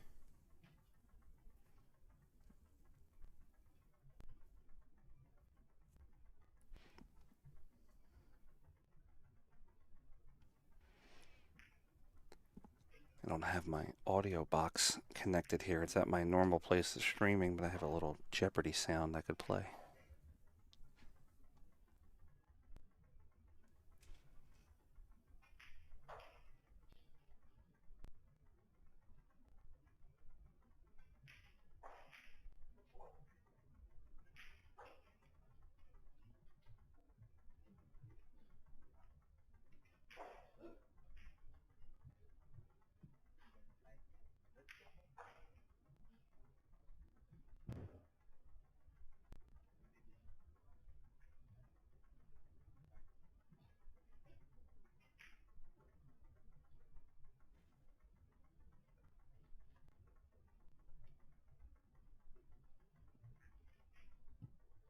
All right, Jeff, I'm going to come up, take a look at the rack.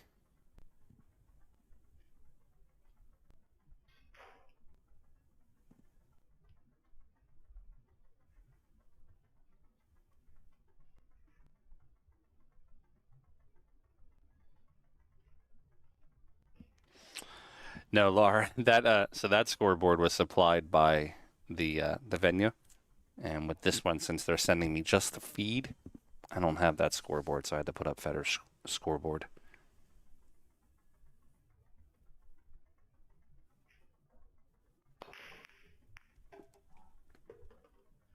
All right, DeLuna scratches on the break. That's going to give FEDOR a good opportunity to add one to his score, and he gets the next break if he's able to get out. Break box is really only used in matchroom events. WPA, I don't believe, uses break box.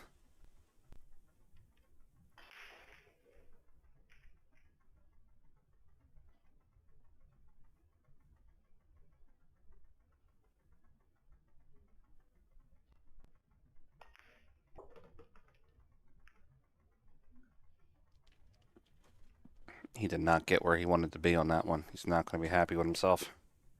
He wanted to be on the left side of the two, not the right.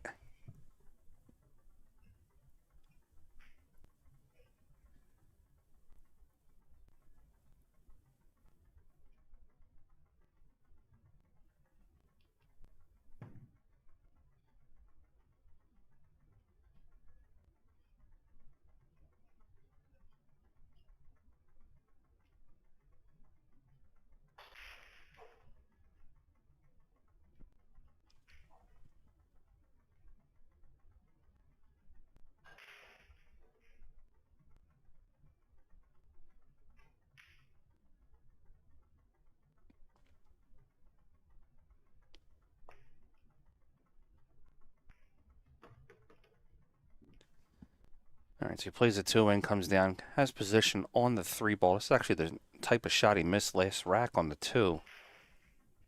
He's going to have to play this up to the top corner.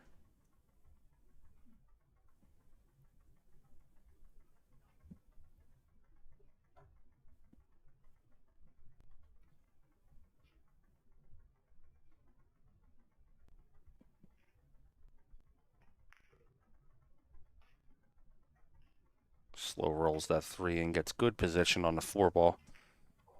Playing the four to the bottom right. He wants to roll forward, come off that right rail if he needs to use the rail, but I don't believe he would. He's probably just going to roll down about 12 inches.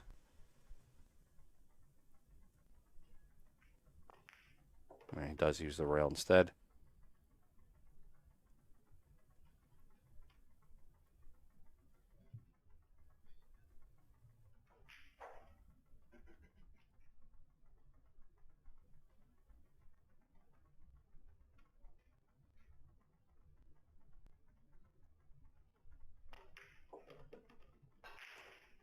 All right, over for the six ball.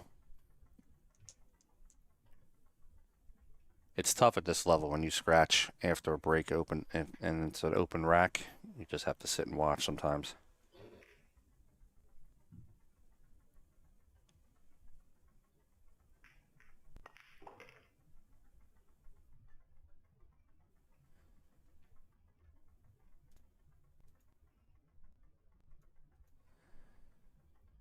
I like that idea, NJ pool player, but then it looks like we're going to have it looks like we'll have state troopers out there holding the shot speed guns on every rack.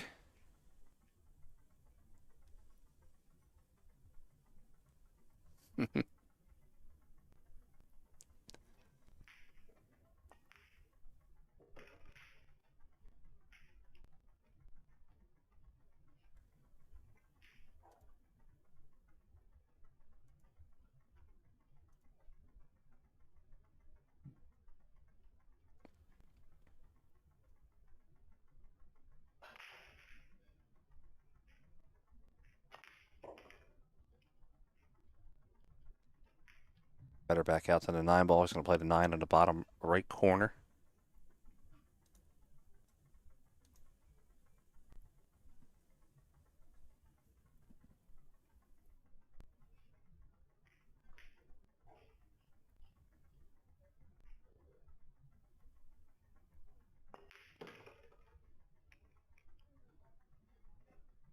All right, Fedor's going to take a 2-game lead. That's going to be 7-5. So we know the ladies are done for today. We have the final 4 for the ladies open event. And it's going to be Jasmine Ocean versus Chihiro Kawahara. And I'm going to butcher these names, so don't kill me on this one. Zhou Fang Fu versus Shasha Liu. That's your final 4 on the women's side. On the men's side, getting into the top 8 right now is Jinhu Dang. He defeated Alex Pagalayan 11-6.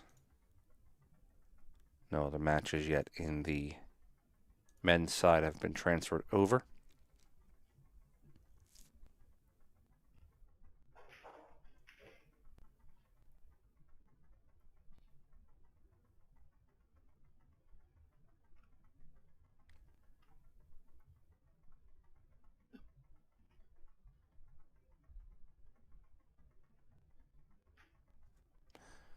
No, I agree with you, pool player. I just think it'd be kind of cool to have a bunch of people standing there with radar guns.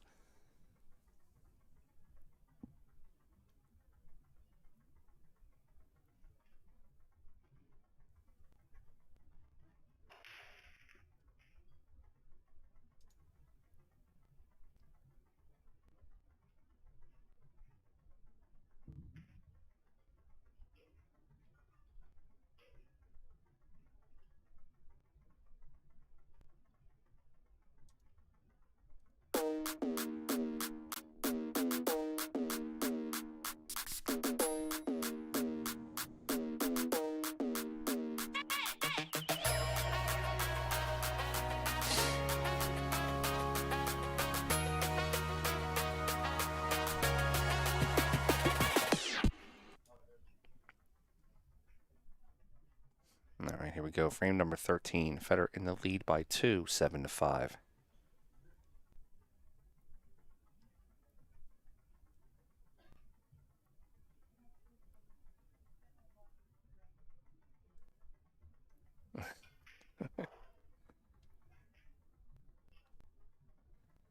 No, it doesn't have to be held by a person. I just think it would be funny just to have dress them up like little cops standing by the table. 6 ball down, 1 ball down, shot on the 2.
Good shot on a 2 ball to get to the 3.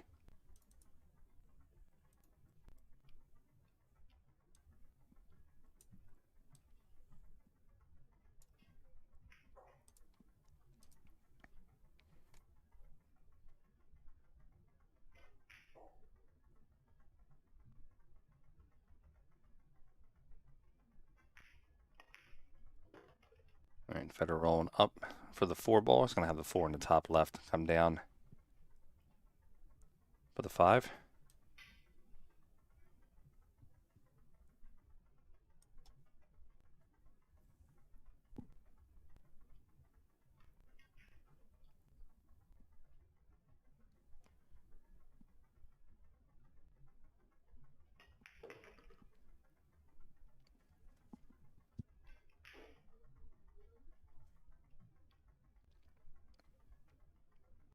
Little straight on the 5. He did not want to be there.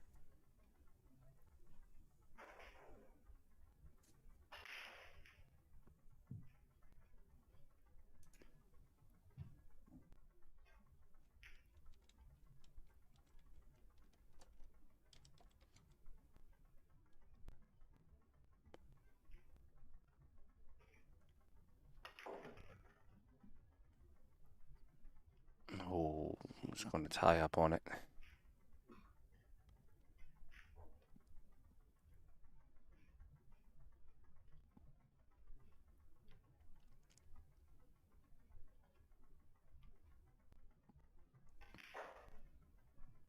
And he's going to jack the cue.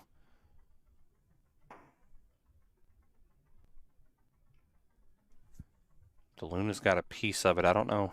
From this angle, it's tough to see how much of the left side of the 8 he has.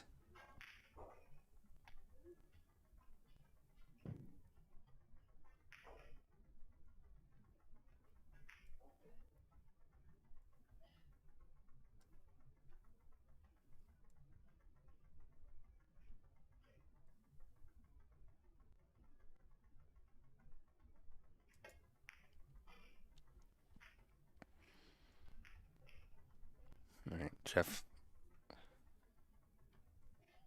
If Federer can see a piece, it's a very thin piece.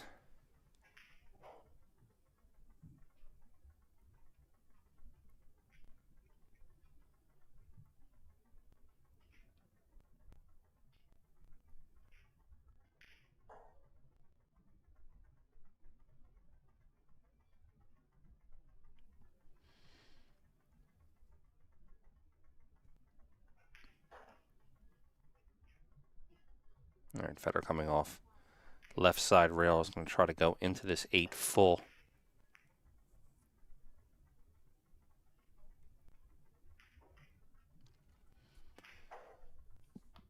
I think the Luna's going to possibly get out of this rack and steal this rack off of Federer. He was cruising onto the 8, just got stuck on it.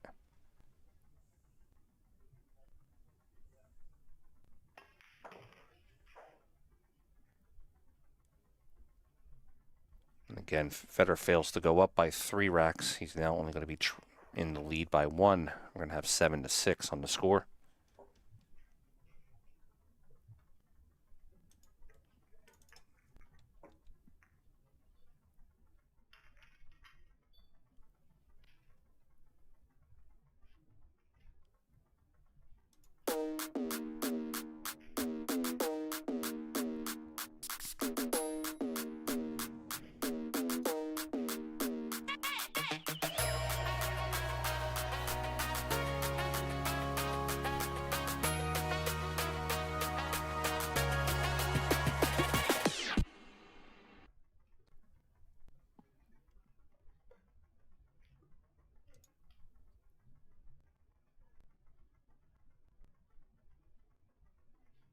Yeah, usually you would think with the sun's out, the trolls would stay in the caves, but I guess not. All right, going into frame 14. Federer is up 1 rack, 7-6. It's a race to 11.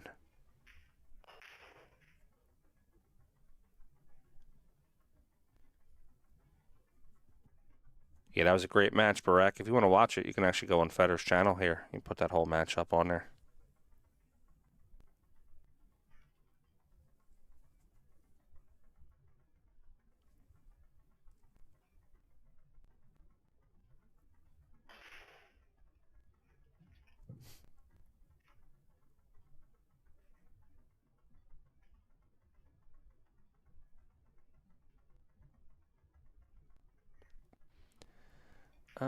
Marcus, Brunswick's starting to make a comeback, man. That Gold Crown 7 is a nice table.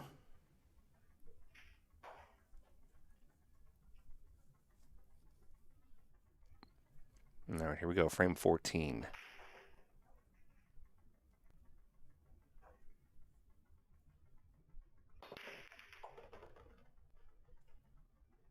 One ball and two ball down.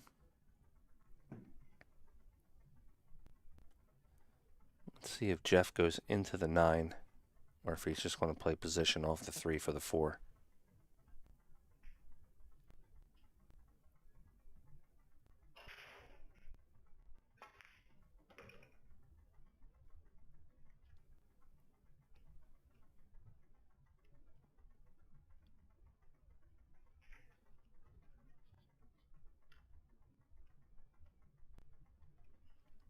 All right, 4 ball to 5 ball for DeLuna. Gets on the 5. We might have a tie game here.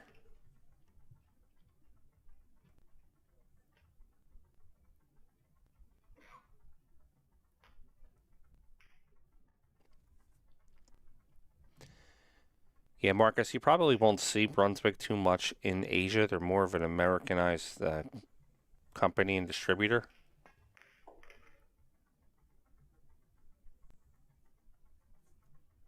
I agree, Chris.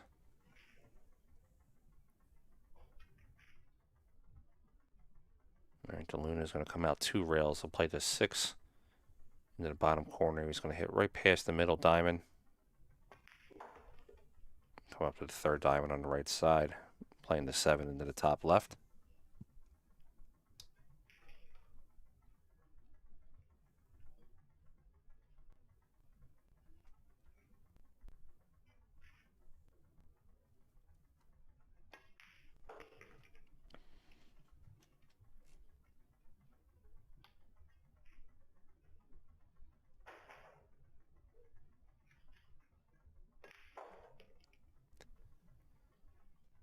All right, DeLuna coming off, getting to the 9. We're going to have a tie game here in a second, folks.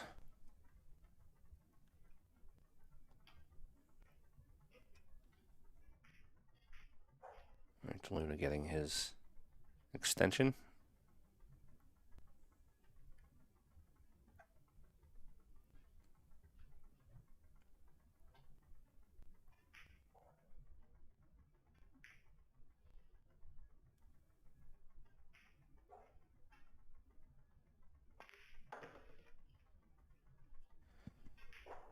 All right, we have 7-7 on the score.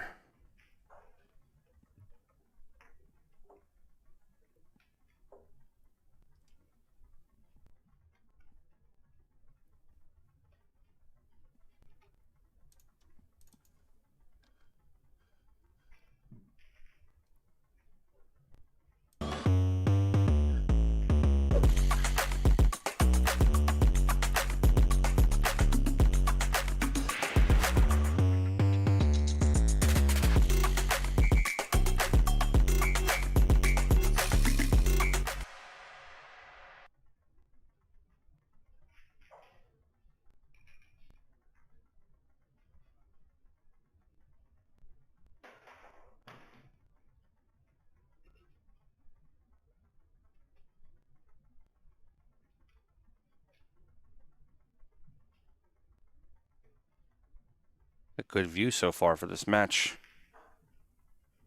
Over 42,000 right now viewing this match. Not from start to finish, but 42,000 views. We're a little over 4,300 viewers right now across the world. Welcome.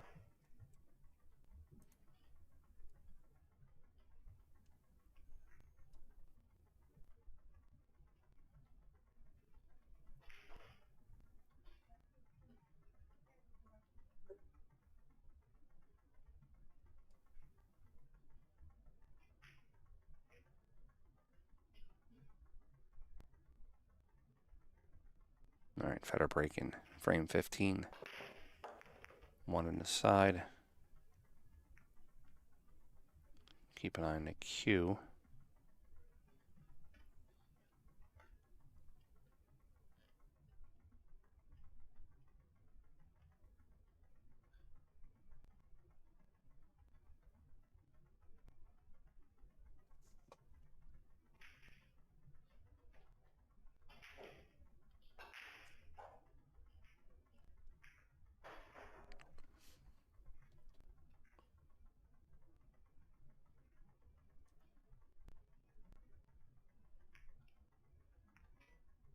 Oh, and Federer tucks that ball in there very nicely. That's going to be a tough one for De Luna to hit.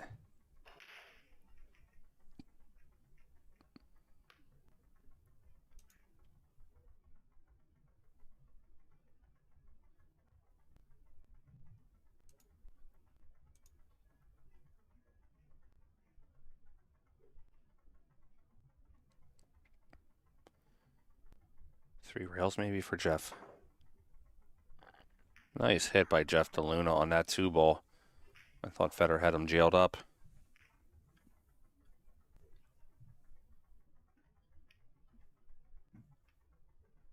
De Luna playing every bit of that over 800 speed that he is.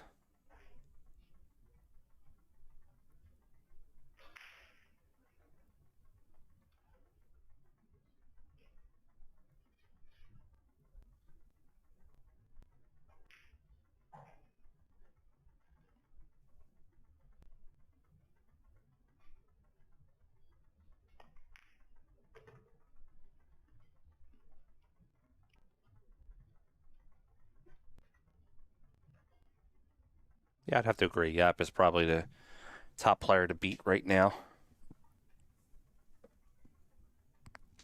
Playing incredibly strong.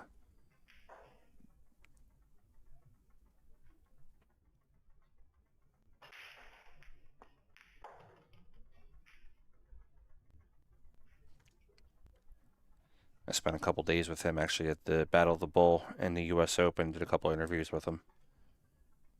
Really nice guy, really respectful. It always makes me laugh when he wins the tournament and he shouts out his girlfriend because the one time he forgot about her.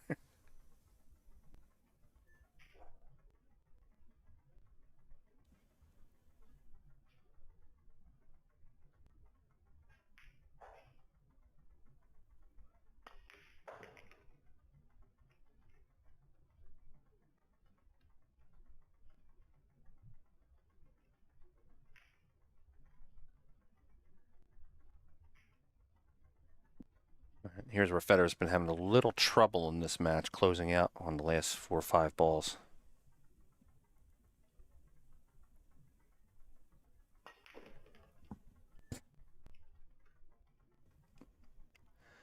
I think a lot of people don't give Naoyuki a lot of credit. He is a very underrated player, in my opinion, at least on this side of the world, meaning the U.S. side. Everybody loves Naoyuki for kind of the jokes and everything that he does, but I don't think he gets the credit of being a top player like he is.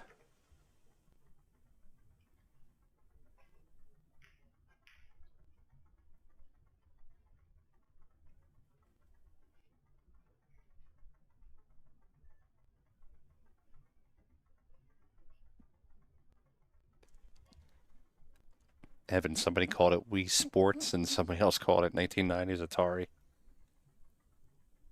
It's a background screen from the event.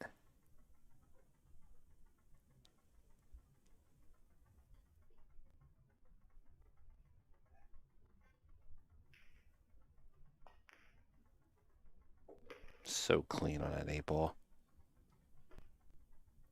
I don't think I've ever hit a ball that clean in my life. All right, Federer going to fire this 9 in, looking to take an 8-7 lead, up by 1. All right, Federer closes the rack out. He's up by 1, 8-7. Guys, I'm going to take a break here for about 30 seconds. I'll be right back.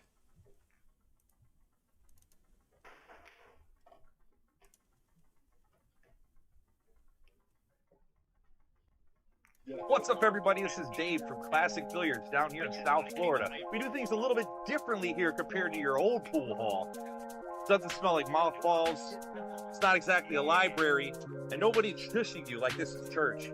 We're all about having fun, eating chicken wings, drinking beer, and knocking some balls around. Don't let that mistake you. We still got the skills, baby. So if you're ever down in South Florida, come check us out at Classics.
All right, just made it back in enough time.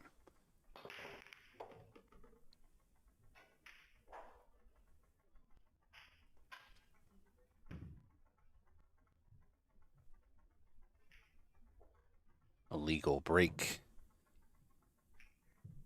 That's the one tough rule about the 3-point break system. You hit that ball well. I don't think you're soft breaking. Makes a ball, gets position on the 1, and he's going to be turning it over.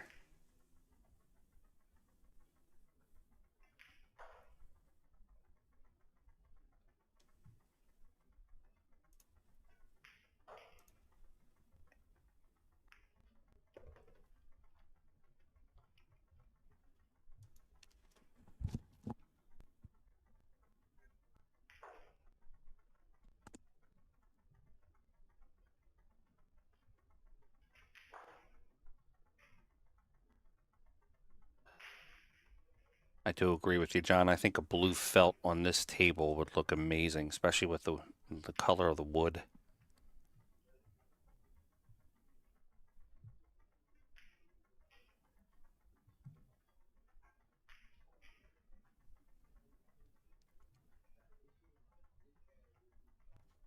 All right, Federer trying to go up by 2 here. He's going to play the 4 into the top right corner.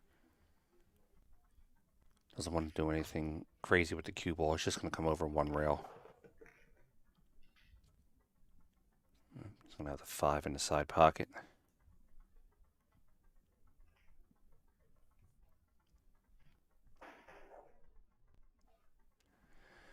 So the break was illegal because it's the 3-point break system. So when you break the balls, a combination of either 3 balls have to be made or pass the head string. The string is where they break from, or also referred to as the kitchen. So combination, if they made 1 ball in the break, then 2 balls have to go up past that string. If they made 2 balls in a break, 1 ball, etc. So it's a combination of 3 balls, and that's why it's an illegal break.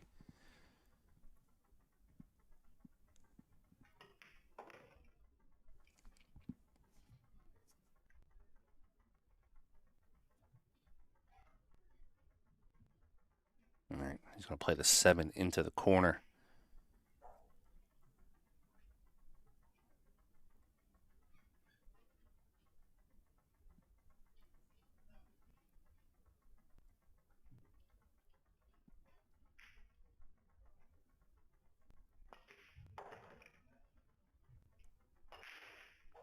Eight ball into the same pocket.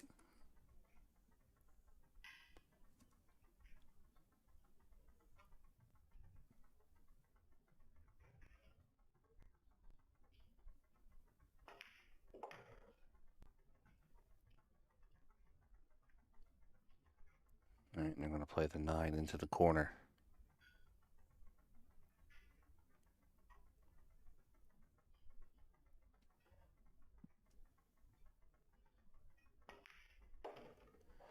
All right, Federer's got 9. He's up by 2 now over Jeff DeLuna after the illegal break. Or I'm going to call it a legal break. We'll say a break that did not qualify. Illegal would say that he did something wrong, whereas he broke the balls and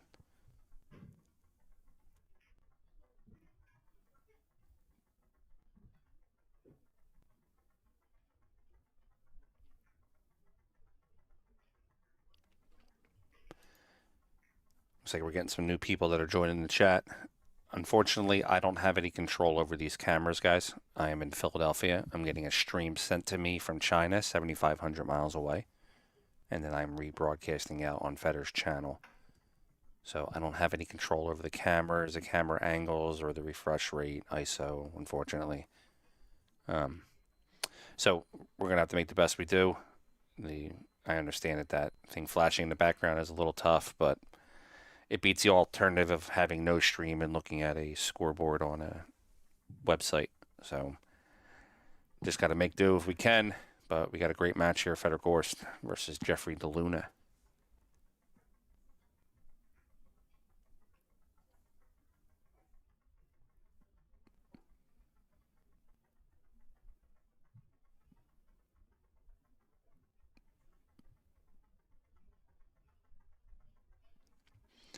Non-compliant break. That actually sounds better. I like that. We'll use that going forward. Thanks, Brian.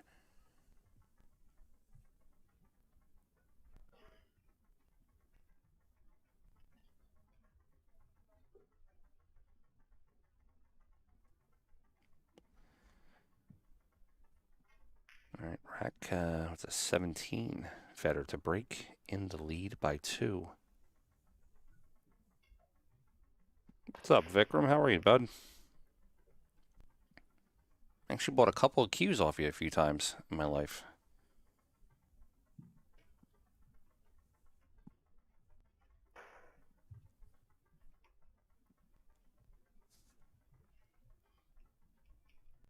Looks like Federer does have the 2 up to the top left corner.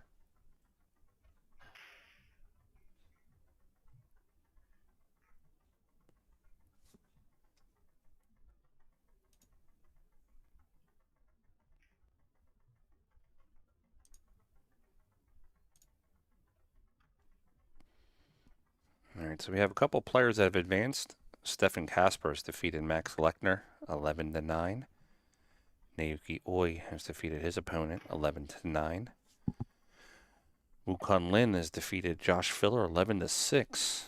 Daniel Maciel has won his match 11-8.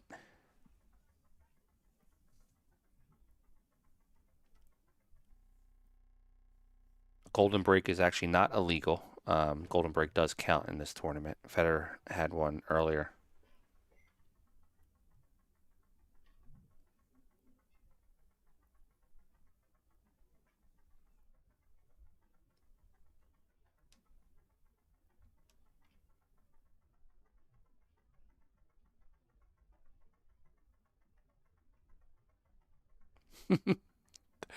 Jay Lewis.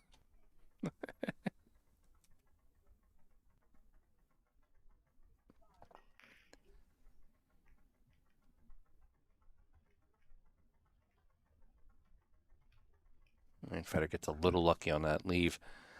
Del Boy, actually, I grew up knowing Corey when Corey used to be in the Delaware area.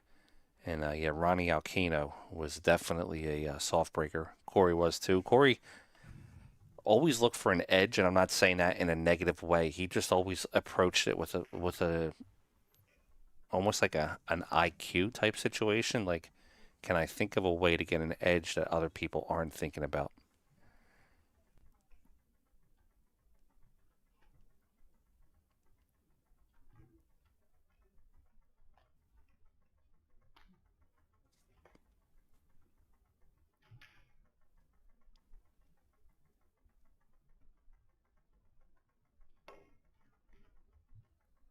Man, Jeff's kicking skills are good.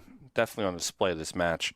He's not kicking them to make them, but he is making good hits on some tough leaves that Federer's leaving him. He's not getting the best of luck after the hit, but he's definitely not giving up the ball in hand.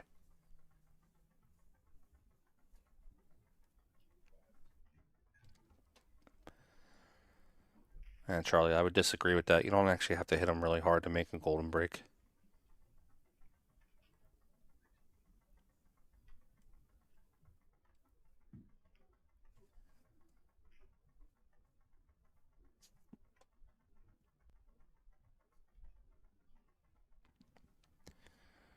All right, Federer with a real good chance to get himself to the hill here.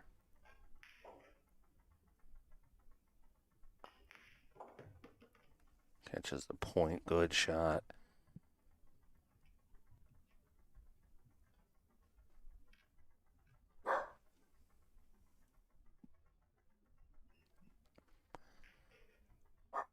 I would agree to an extent there, Hare. Well, I think my dog might have action. Make him post the money first.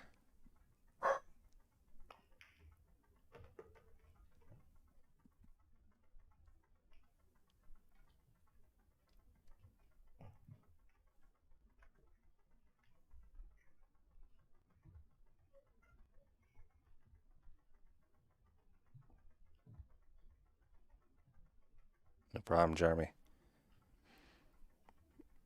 All right, this shot's not incredibly tough. It just requires a little bit of precision with that 8-ball being in the way. And as I say that, he just clubs it and gets perfect speed.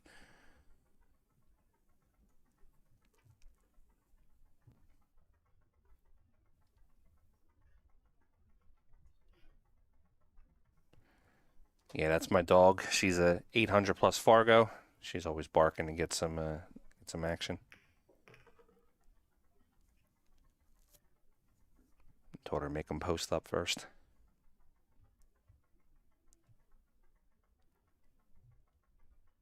Jay Lewis, what's up, buddy?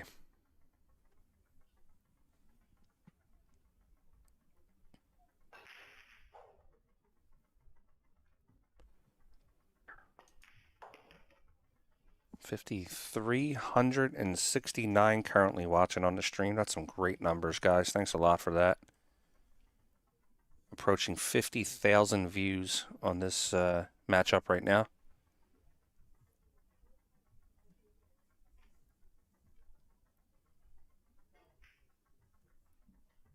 Laura, she's a micro-American bulldog. She's plastered all over my Facebook. I'm sure you can find some pictures of her on there. Federer did not get that bounce that he wanted off of that 8-ball. 9 is makeable, but he wanted to be a hell of a lot closer than he is now. Rick Hovey, I can't tell you if Federer's going to play or not today. This is a single elimination round, so if he loses, he's out. If he does win, he'll play Naoyuki Oi.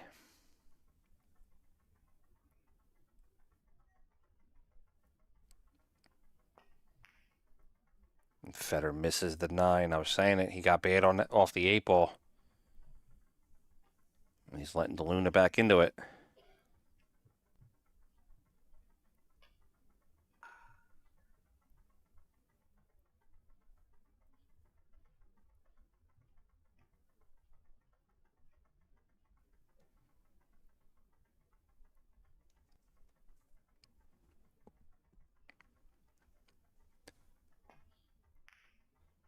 All right, DeLuna steals a rack there.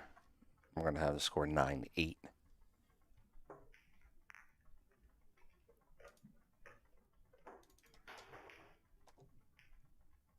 I've talked to a few players from this event, and they were telling me that some of the rails feel a little slight dead to them. They're not complaining about the tables. They're just saying that they're not used to the way that the balls are popping off the rails, and they have to focus on them a little bit more.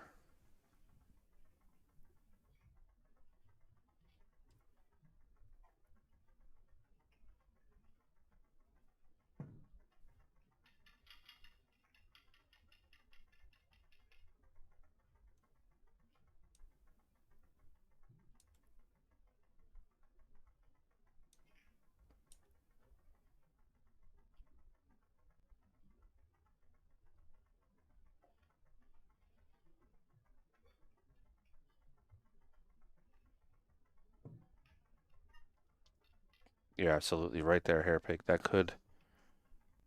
That non-position on the 9-ball could hurt him.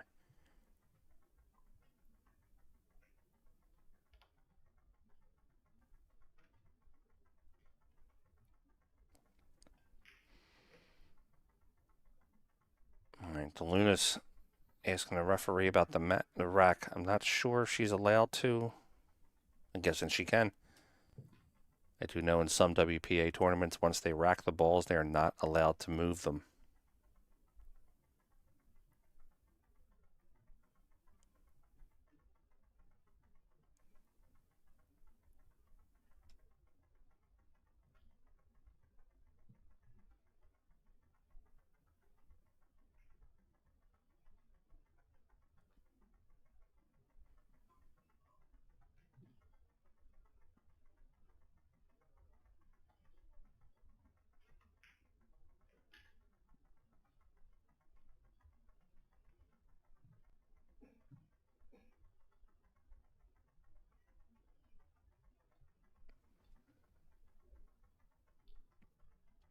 right, referee inspecting.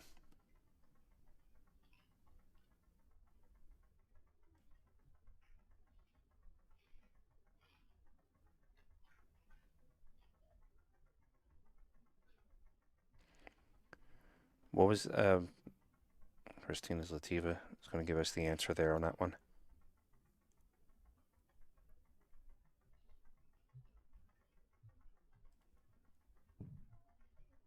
All right, DeLuna taking a look at the rack.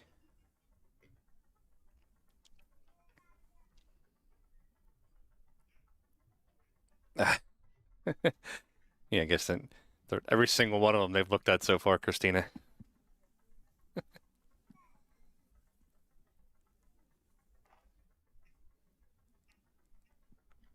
All right, 9-8 on the score. Going into frame 18.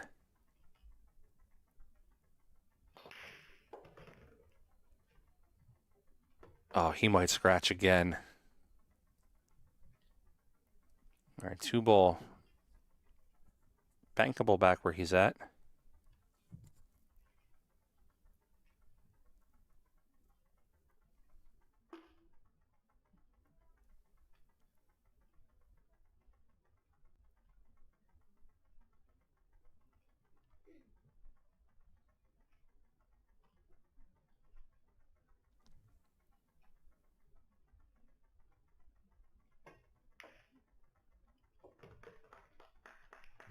Good shot by Jeff banking the 2-ball, and he's got a 3-ball on the top right. He's going to come across for the 5.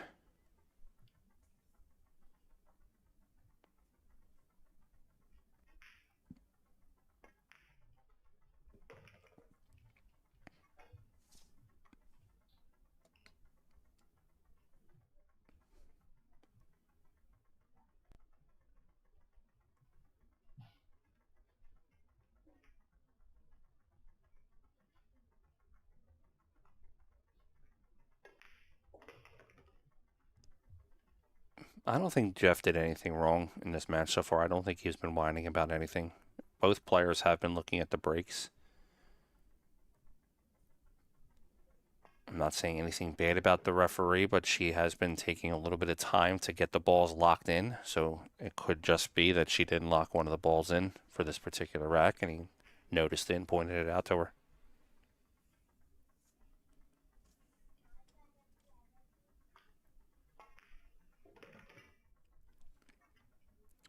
Poli, this hasn't been 5 hours. This match started at 6:30.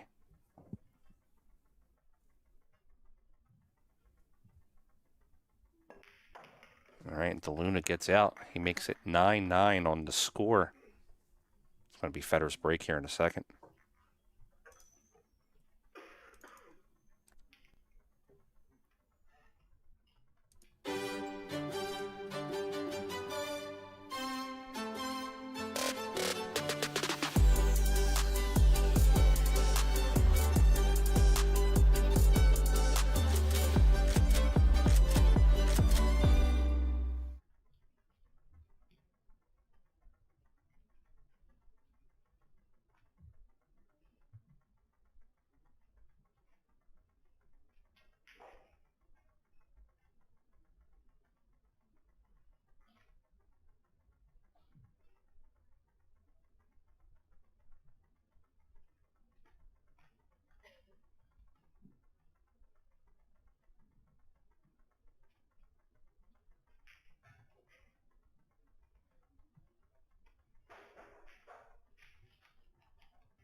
I don't know if you can really say that Jeff DeLuna is not good when he's over 800 Fargo and he's keeping up with one of the top 2 players in the entire world.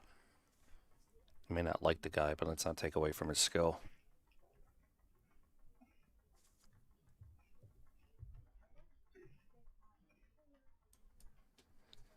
All right, frame number 19. Score tied up. 9-9. FEDOR needs a big break here.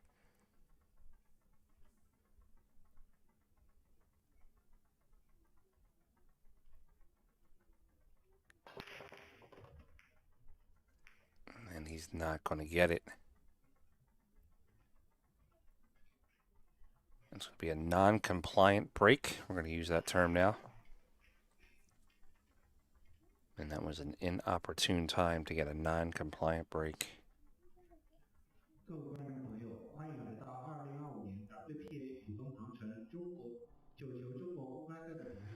Overturn, you've been saying it for hours now. I mean, we're kind of beating a dead horse here. If you don't think he's the GOAT, that's fine, but some people think FEDOR is one of the best.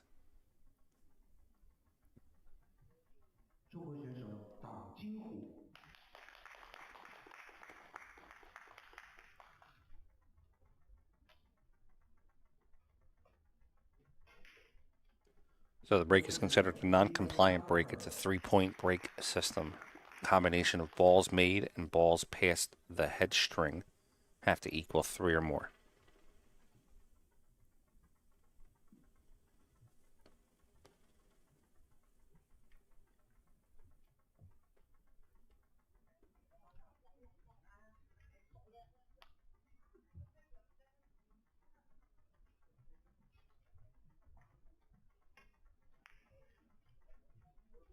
All right, DeLuna plays the safe shot, puts the cue down to the bottom rail, 2-ball towards the top.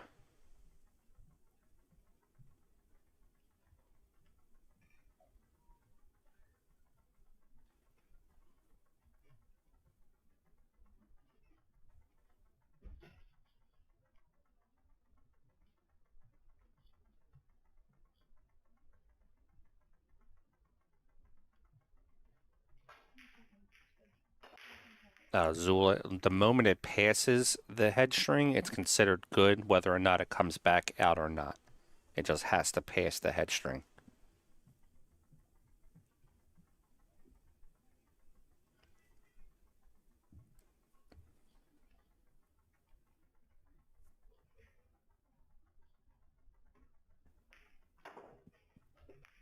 All right, FEDOR on the back end connects with the 2. He's got to be careful of the side pocket. Scratch by FEDOR.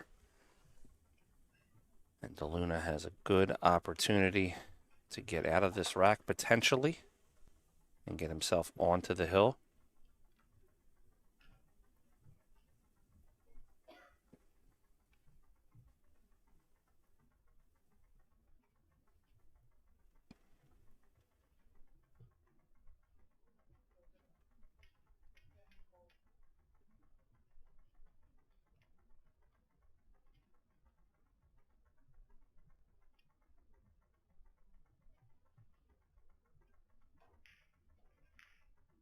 Yes, this is single elimination, so whatever player loses is out of the event.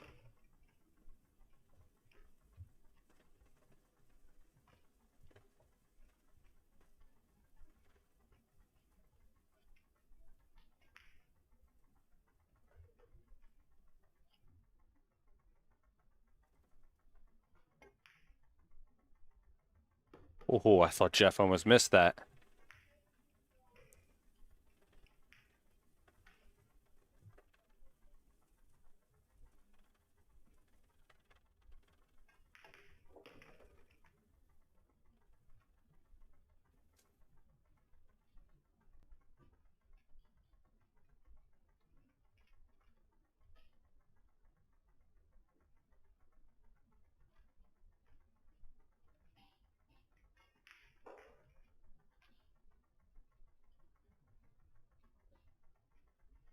These are not big pockets. These are 4-inch pockets.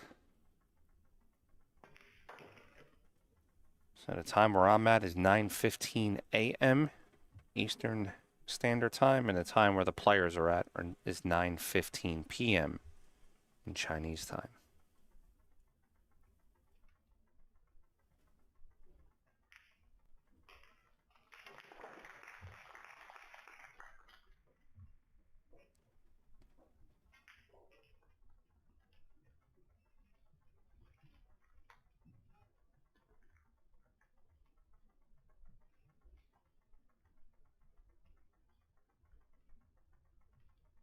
This is rack 19. Federer broke this rack.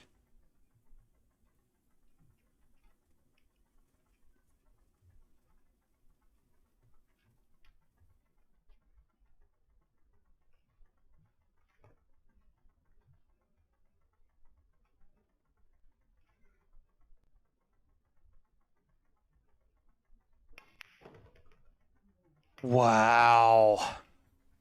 Wow. What was that? He didn't have to do that.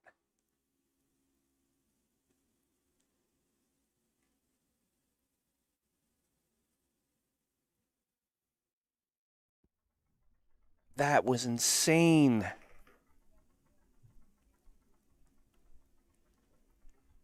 He didn't have to do that at all. He could have just pinched the ball about 8 inches back.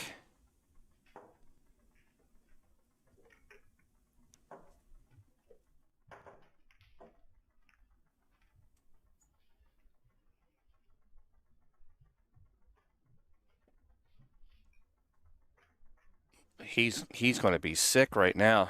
That's going to put Federer on the hill. That's going to give him 10.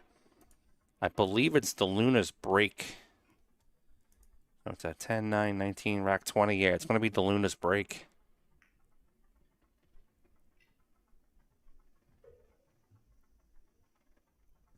Let's see that again. I unfortunately clipped it too quick, but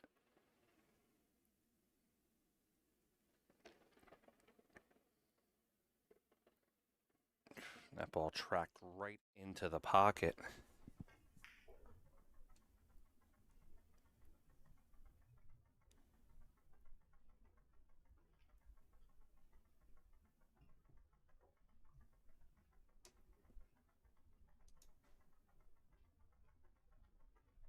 We got 6,300 on the stream right now.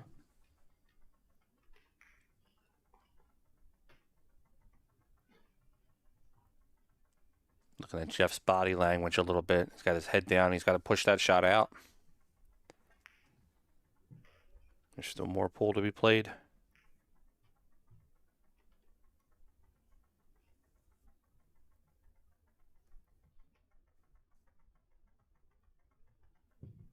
Yeah, I believe that was just a mental mistake. I don't think he needed to hit that ball and juice it as hard as he did.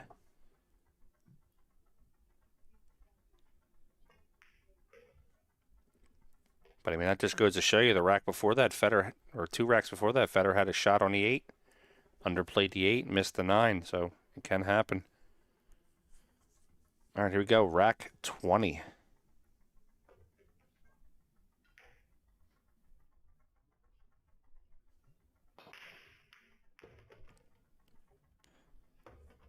Jeff gets 3 on the break and no shot on the 2. Oof.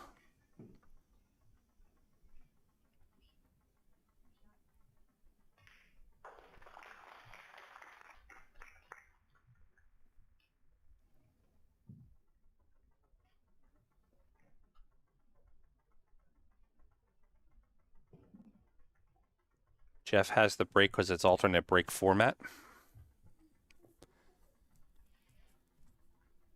Man, he makes 3 on the break also and doesn't get a shot.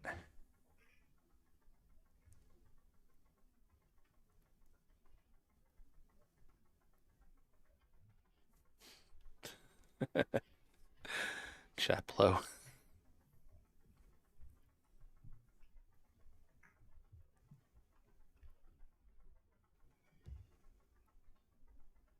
All right, Jeff pushes to the left side of the table.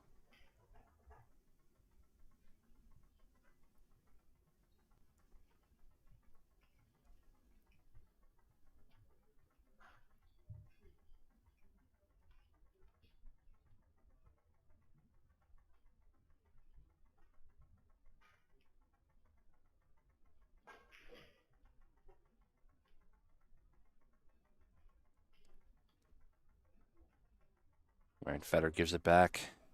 Jeff has to come with a perfect shot here. If he doesn't,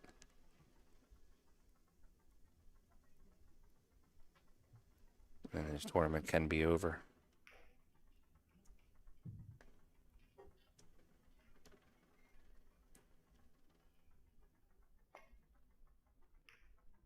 Jeff kicks it to the side. I believe Federer's going to have a chance to get out. If Federer decides to go around the table, he's going to have to avoid the 6.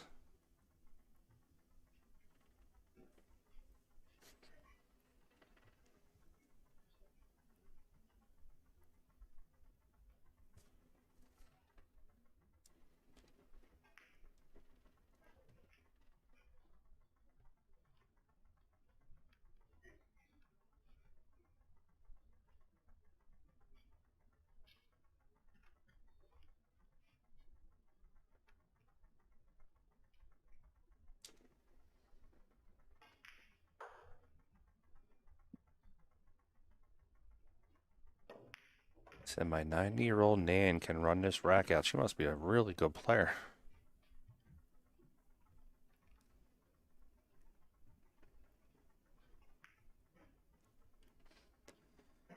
Federer a little short on the 4 ball.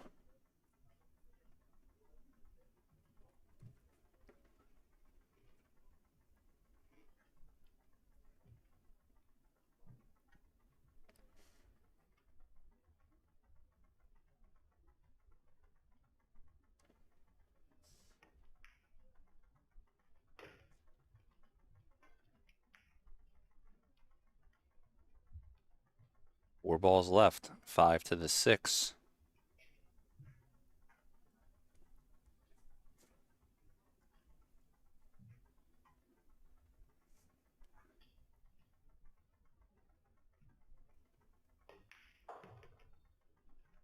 And some people donate to the chat. Thank you very much.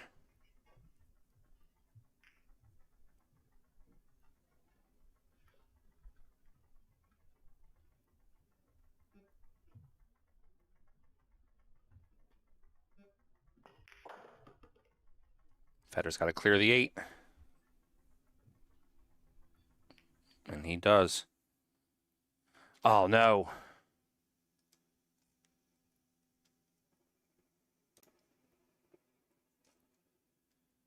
The feed just froze. Ah, oh, thank God.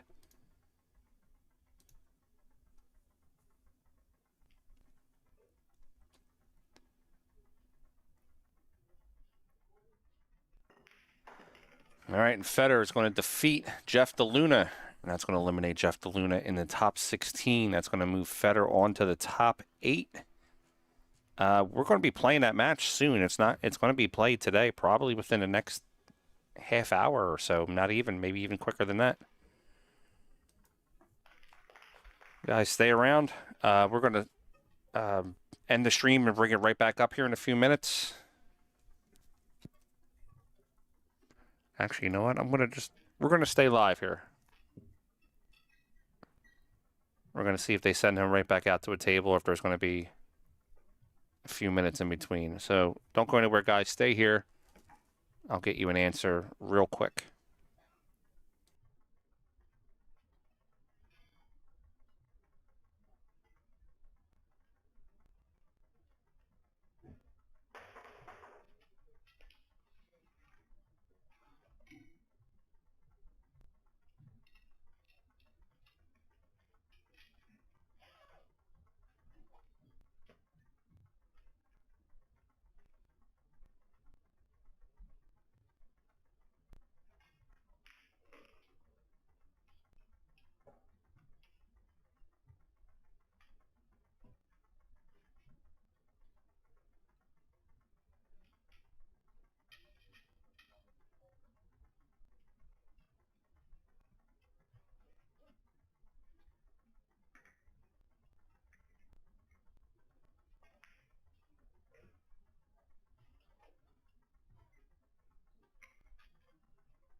All right, guys, we're going to cut the stream and come right back up in about 5 minutes. It's going to be Fedor versus Naoyuki Oi. Please come on back, jump in, chat, come talk with me. Fedor versus Naoyuki.